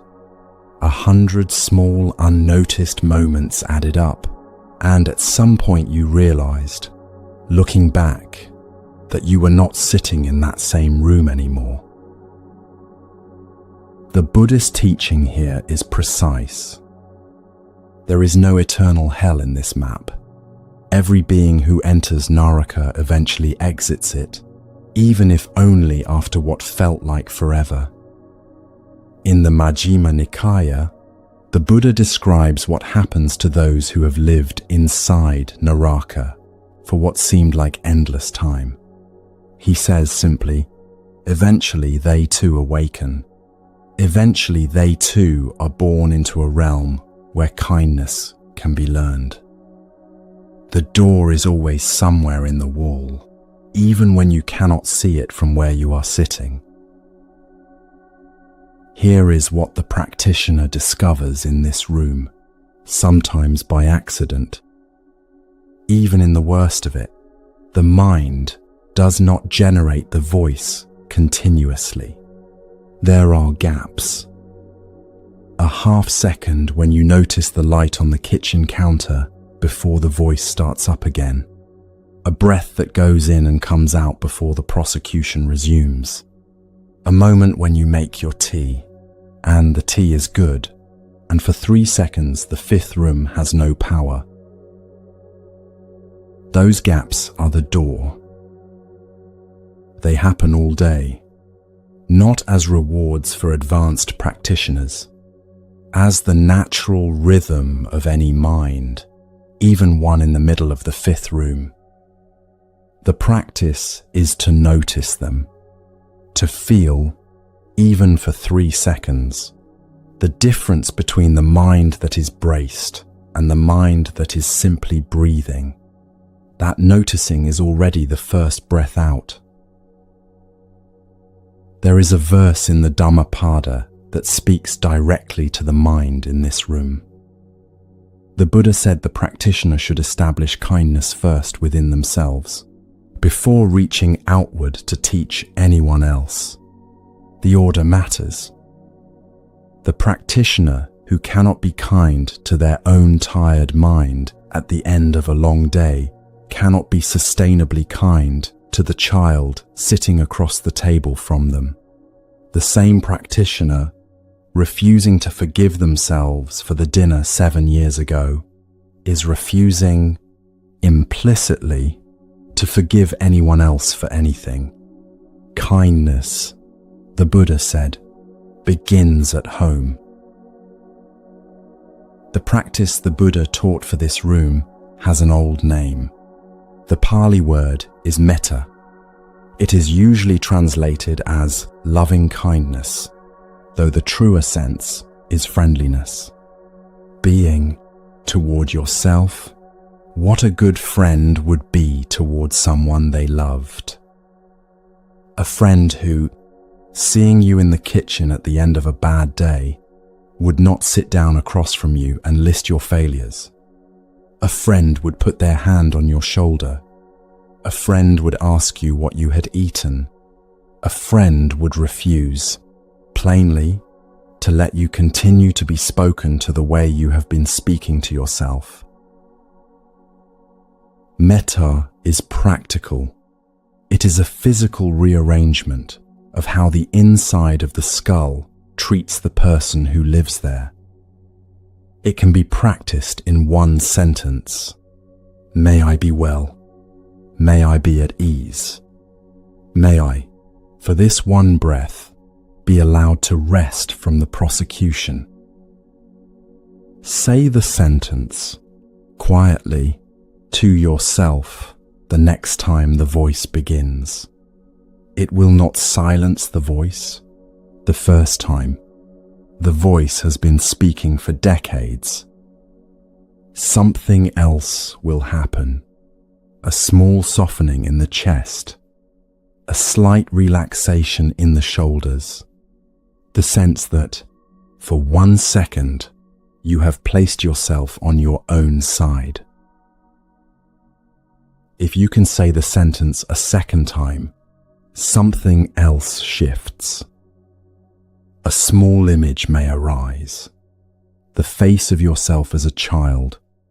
The morning you cried in the school bathroom and nobody knew. The teenager who tried so hard to be liked.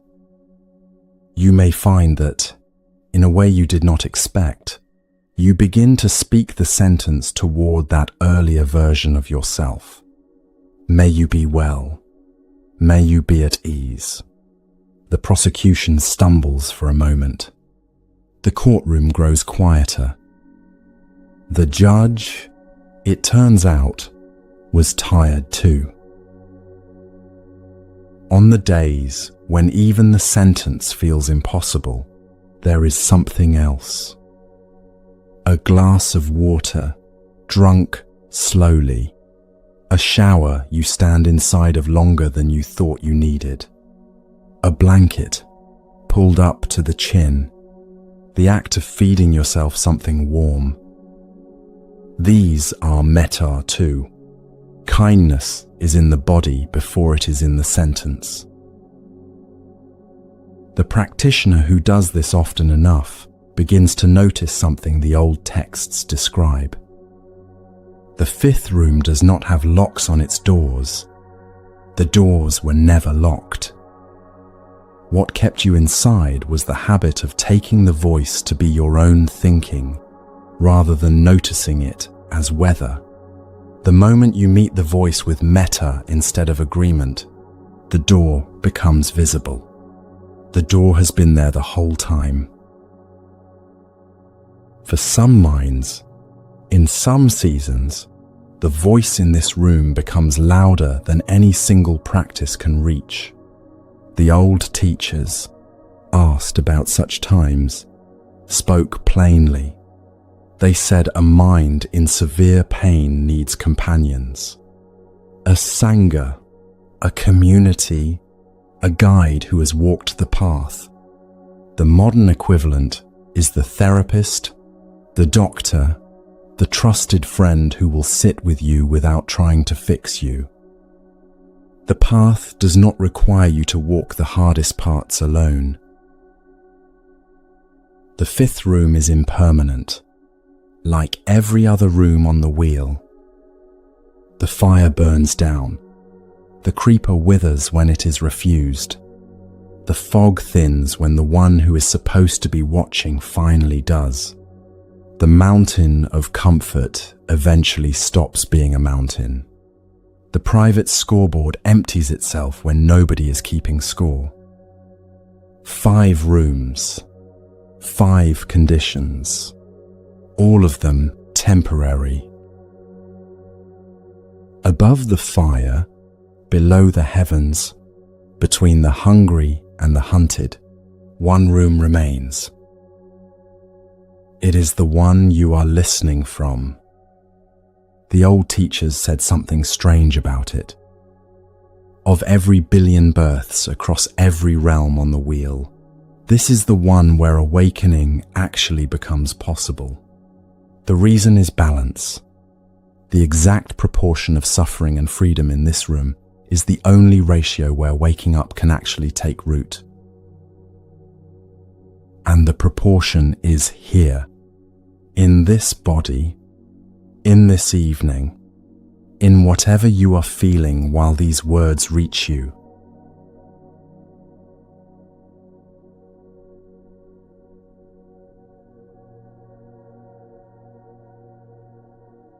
A turtle swims in a vast ocean.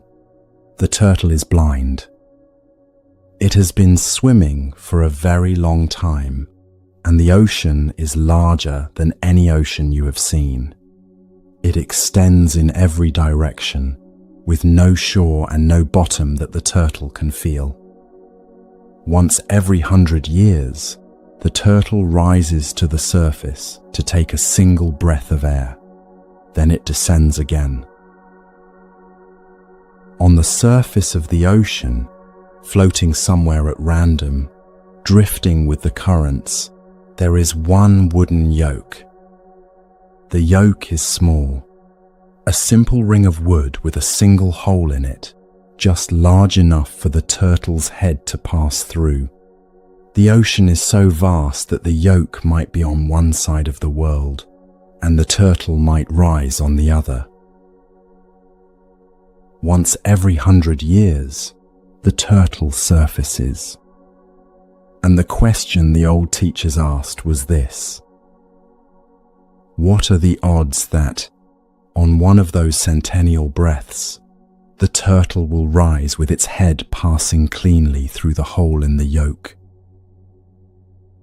Take your time with this image. The ocean is enormous. The turtle is one turtle.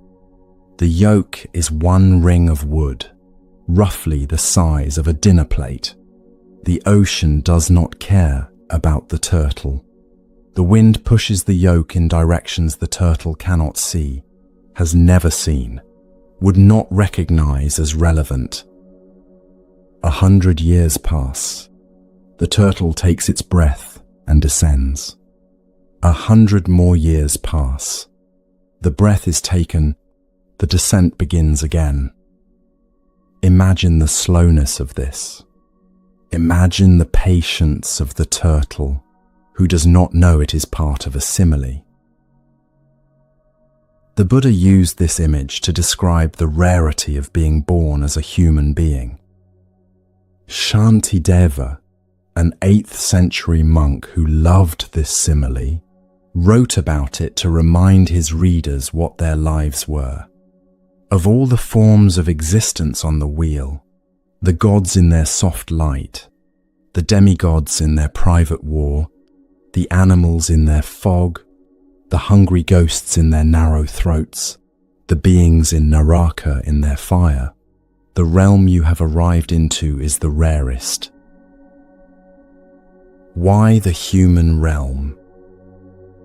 Because of a precise balance the other realms lack. Consider what the Buddha pointed to. The Deva realm is too comfortable. The beings there have so much pleasure that they never look deeply enough to wonder why they suffer. They cannot see the whole wheel. The demigod realm is too competitive. the mind never rests long enough to turn inward. The animal realm is too foggy. Instinct covers the ground that awareness would need to walk. The hungry ghost realm is too hungry. The mind cannot stop reaching long enough to sit. And Naraka is too loud. The fire of reactivity drowns out every softer voice. Only in the human realm does a mind meet the conditions it needs. Enough suffering that the question arises at all. Enough freedom that the question can be looked at. The mixture is uncomfortable on purpose. Comfort would be the Deva realm, and comfort, for all its appeal, is a hiding place. The human condition you have been complaining about is the exact mixture the Buddha spent 40 years telling his students was irreplaceable. Most people, when they think about their life, think of it as one among many similar lives. A life among billions. A small, ordinary life, probably in the middle of a very large population. The Buddhist map says something different. Of the countless forms existence can take, almost none can practice the Dharma. Most cannot even form the question of suffering clearly enough to sit with it. The form you are currently inside is, statistically, a miracle. Sit with that for a moment. Whatever you were irritated about today, whatever stretched your patience, whatever made the evening feel like a burden, all of it is happening inside a condition so statistically unlikely that the old teachers reserved their most precise simile for it. The blind turtle surfaced, and the yoke was there. Consider the chain that carried you here tonight. Your parents had to meet, and the parents of your parents, and theirs before them, stretching back across centuries of improbable breakfasts and overheard sentences and shared umbrellas. If one of those breakfasts had gone differently somewhere in the 1700s, you would not be breathing tonight. A language had to survive. A teaching had to be written down, then rewritten, then translated across continents. A specific human being had to record the sentence you are currently listening to. The whole long improbable chain converged, and here you are, breathing, receiving it. In the Pali Canon, the Buddha listed 8 states in which it is difficult or impossible to practice the Dharma. Being born in a realm of acute pain where the mind cannot settle. Being born in a realm of acute pleasure where the mind does not bother. Being born as an animal, foggy. Being born in a place where no teaching of awakening has ever reached. Being born in a time when the teaching has been forgotten. Being born with mistaken views so deep the teaching cannot enter. Being born without the faculties required to receive instruction. And, perhaps most poignantly, being born at a moment when no awakened teacher is available to point the way. Listen to where you are in that list. You are in none of those 8. You are inside the human realm. You have access to language, which means you have access to teaching. You have faculties enough to receive an idea and turn it over. You are alive in a time when the Dharma has been preserved, translated, transmitted across centuries, and is being carried to you, right now, through an audio wire. This is, by any reasonable accounting, extraordinary. Let this land. You are in the rarest of the 6 rooms. The rarity has nothing to do with ease. Your life may be exhausting. Your body may hurt. Your bank account may be low and your inbox may be high. None of that changes what room you are in. The room is rare because of the shape of the window. The shape of the window is what makes awakening possible at all. The old teachers return to this image again and again. One of them said that having received this birth and having not yet used it for awakening is like someone who wanders into a treasury full of jewels and picks up the broom. The broom was never what the treasury was for.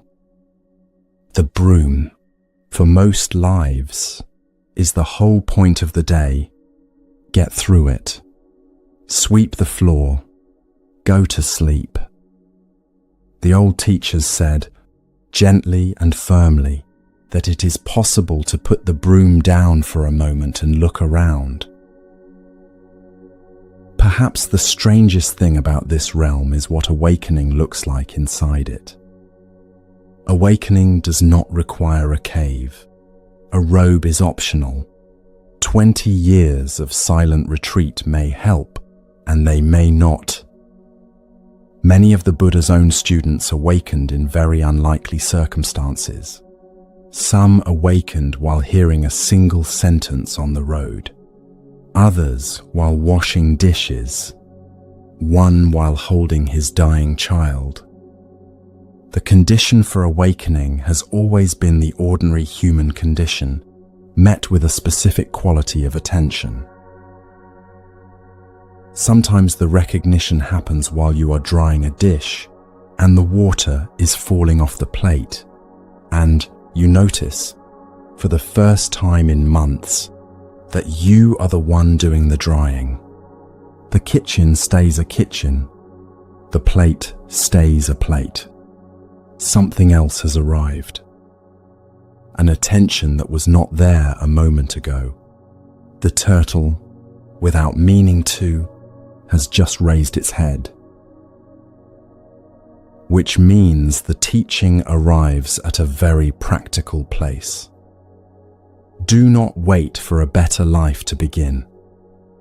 The better life was never going to arrive. The life you have is the one the turtle surfaced into. The exhausted evening, the unfinished conversation with your mother, the job that still has 2 emails in it you have not yet answered, the body that aches in a place you are hoping will resolve on its own.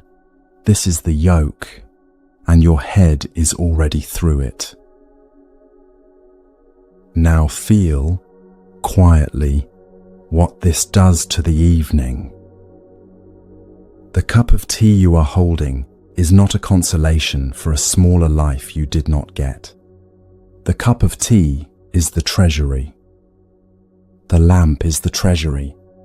The body breathing through its tired evening is the treasury. Whatever you have been counting as the background of a more important life you were supposed to be having, this is the thing itself. Try this. Look up wherever you are. Whatever is in your field of vision right now, a ceiling, a window, the face of a person you know, the inside of an empty room, is being received by a mind in the rarest condition the wheel offers. No one in any other realm is receiving a view quite like this one. Dazzled, hungry, braced, foggy, climbing, the minds in the other rooms are busy in ways that keep the view from arriving. The room where this view is available, you have arrived in. It is the hand you were dealt. Perhaps something shifts while you are listening to this. A small reorganization happens in the chest. The day that seemed, an hour ago, mostly a series of failed attempts to be productive, begins to look different from a slightly different angle. The failing was happening inside a miracle. So was the productivity. So was the irritation, the long commute, the bad sleep, the way you did not quite finish what you meant to finish. The awe, when it arrives, is quieter than awe usually sounds. It feels like a softening, a slight relaxing of the grip with which you have been holding your own life, an opening of the hand around the day that has been in it. The day was always going to be this day.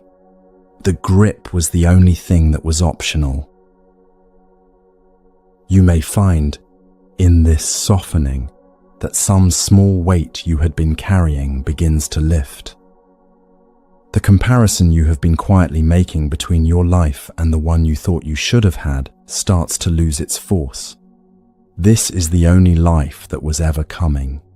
However tired it has been, however ordinary, however full of unanswered texts and unfinished projects, it is the life 1,000 unlikely conditions delivered you into for a reason the old teachers called precious. The preciousness lies in the clarity of the window. Awareness in this room can reach what awareness in no other room can reach. Something else happens when the softening lands.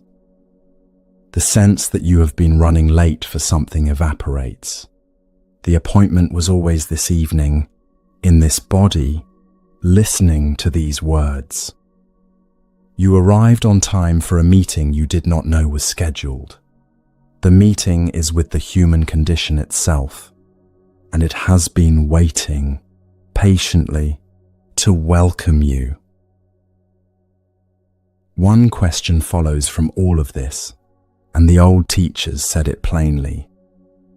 If this is the rarest birth, and if the door has been in the wall of this room the whole time, then how does a person walk through it?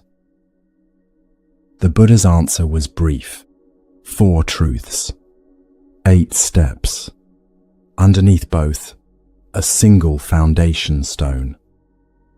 A thing so small that most spiritual traditions would not bother to name it, because it seems too modest to be what everything else rests on. The foundation stone is intention.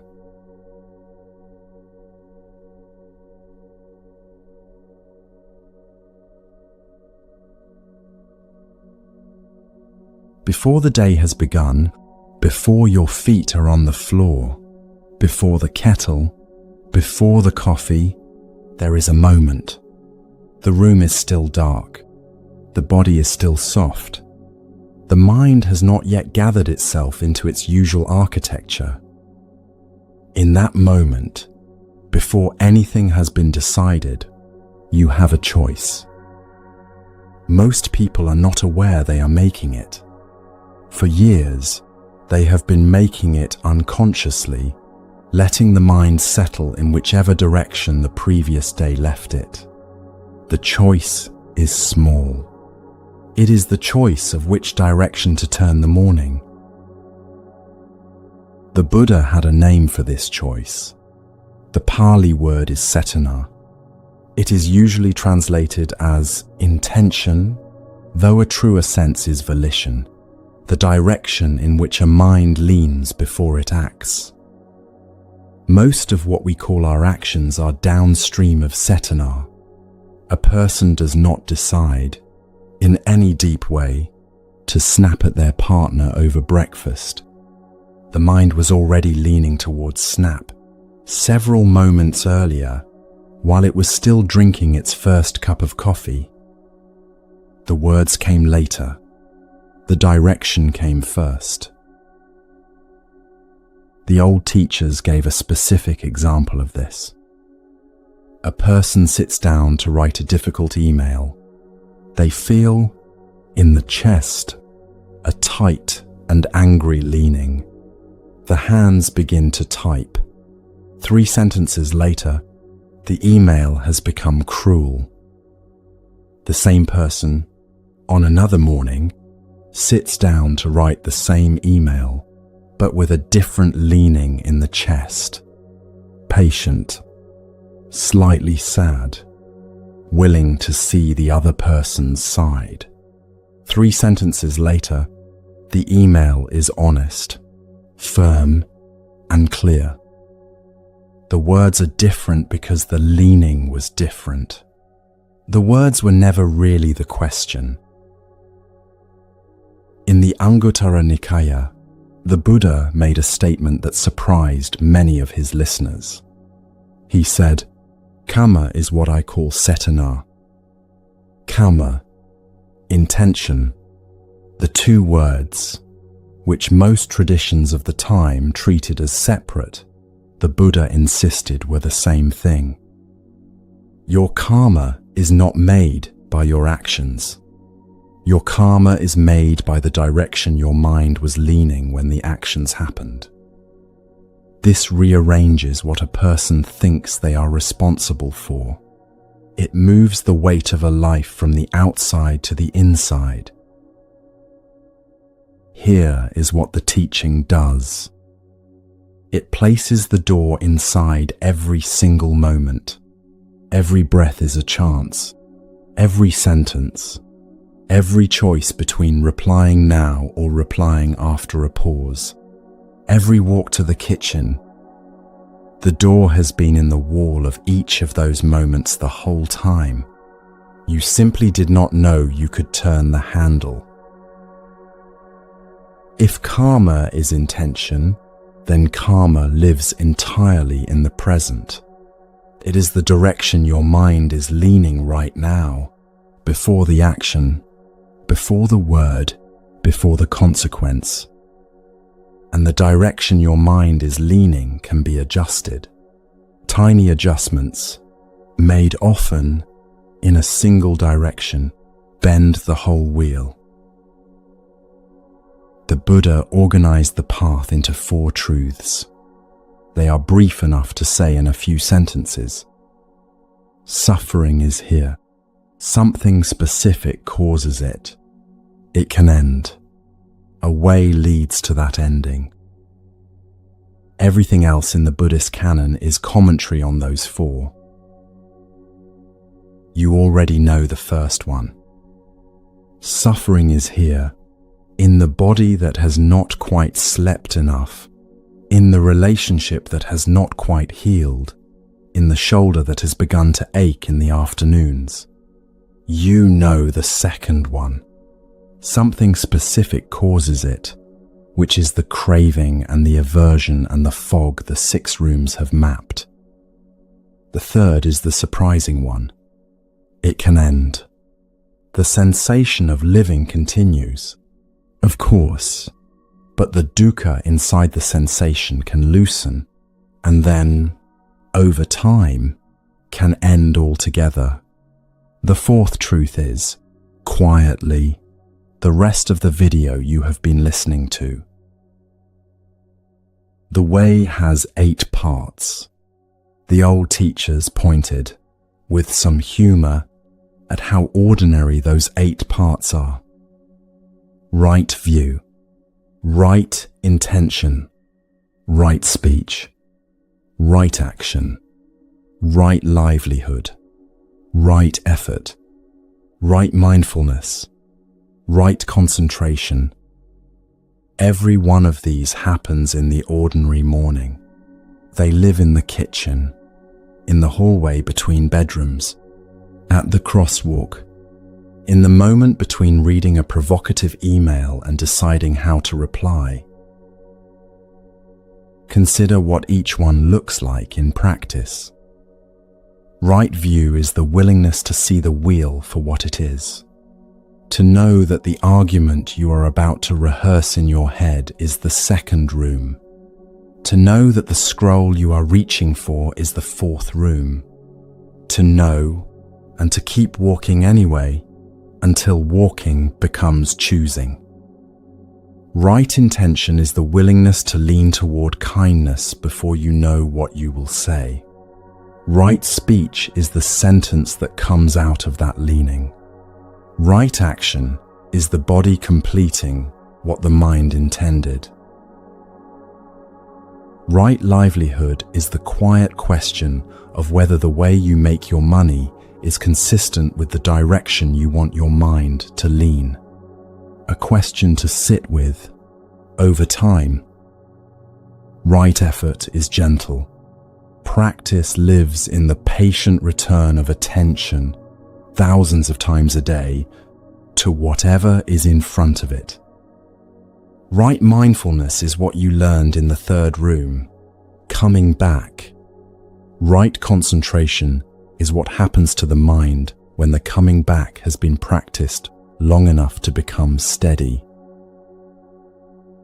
You can practice any of these in one breath. Right intention. The next breath you take it with the clear understanding that kindness is your starting point. Right speech. The next sentence you are about to type, pause for 1 second before you type it and ask whether it increases kindness or erodes it. Right action. The next thing you are about to do with your hands, do it as if the doing matters. These are almost embarrassingly small. That is why they work. The wheel is turned by small things done often. Big gestures, done rarely change the weather of a mind. Think of it this way. A year from now, you will be somebody, a person with a certain nervous system, a certain capacity for patience, a certain quality of attention.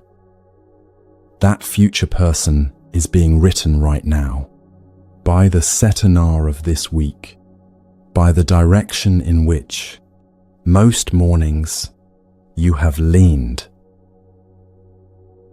There is a verse at the opening of the Dhammapada that most practitioners meet early and spend the rest of their lives returning to.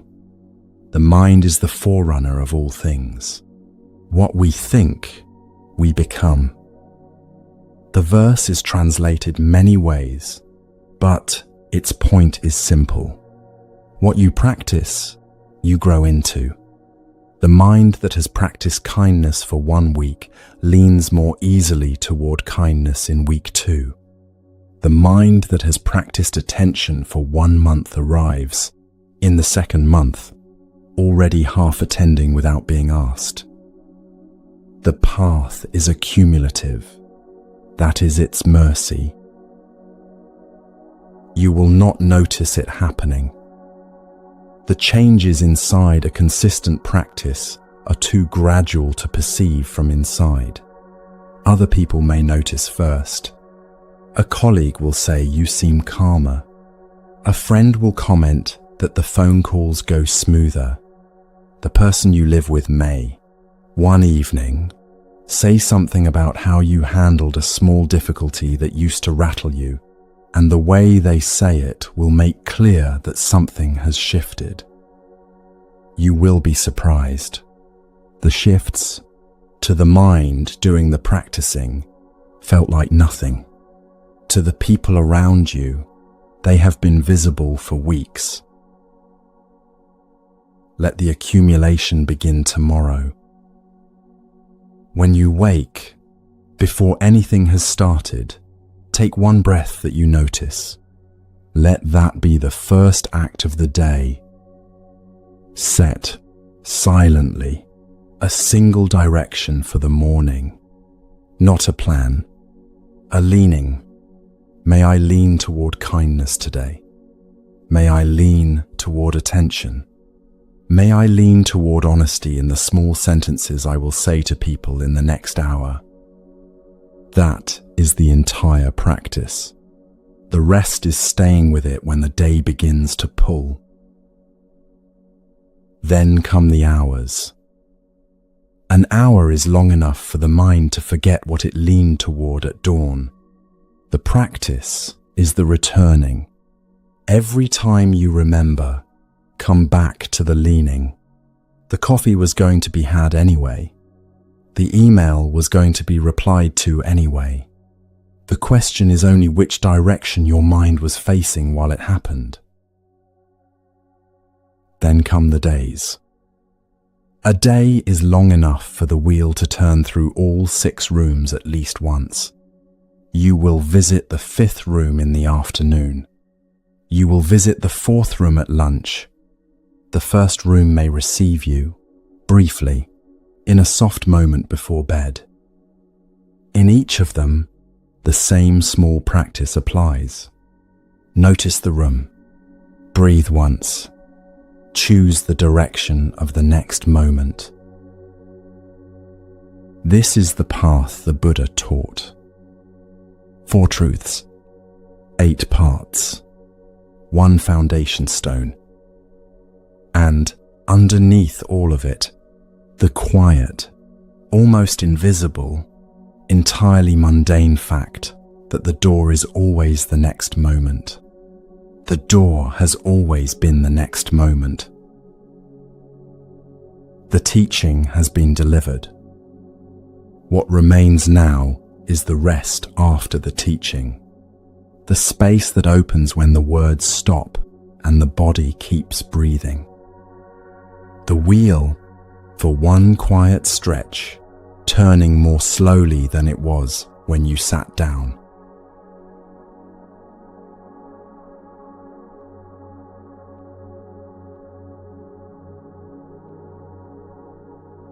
The body is still in the chair. The lamp is still on. The evening is still the evening. The person you were when this began is, in most ways, the same person still sitting here. Something small has moved. The mind came here looking for an answer.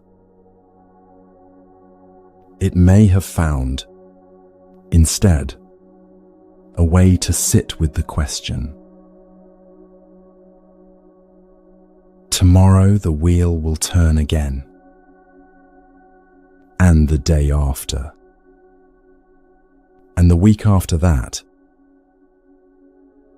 The 6 rooms will open and close in their familiar order. The comfortable one at dawn, the foggy one at lunch, the hungry one in the afternoon. Each room will receive you for a time, and then, quietly, the next. The difference, from tonight onward, is that the rooms have names. A named room is a different kind of room. A named room has a door. Breathe once, if you would like to. Notice where you are. The chair under you, the air in the room, the small hum of the moment that is passing. The wheel has been turning for a very long time. Tonight, perhaps, it is turning a little more slowly.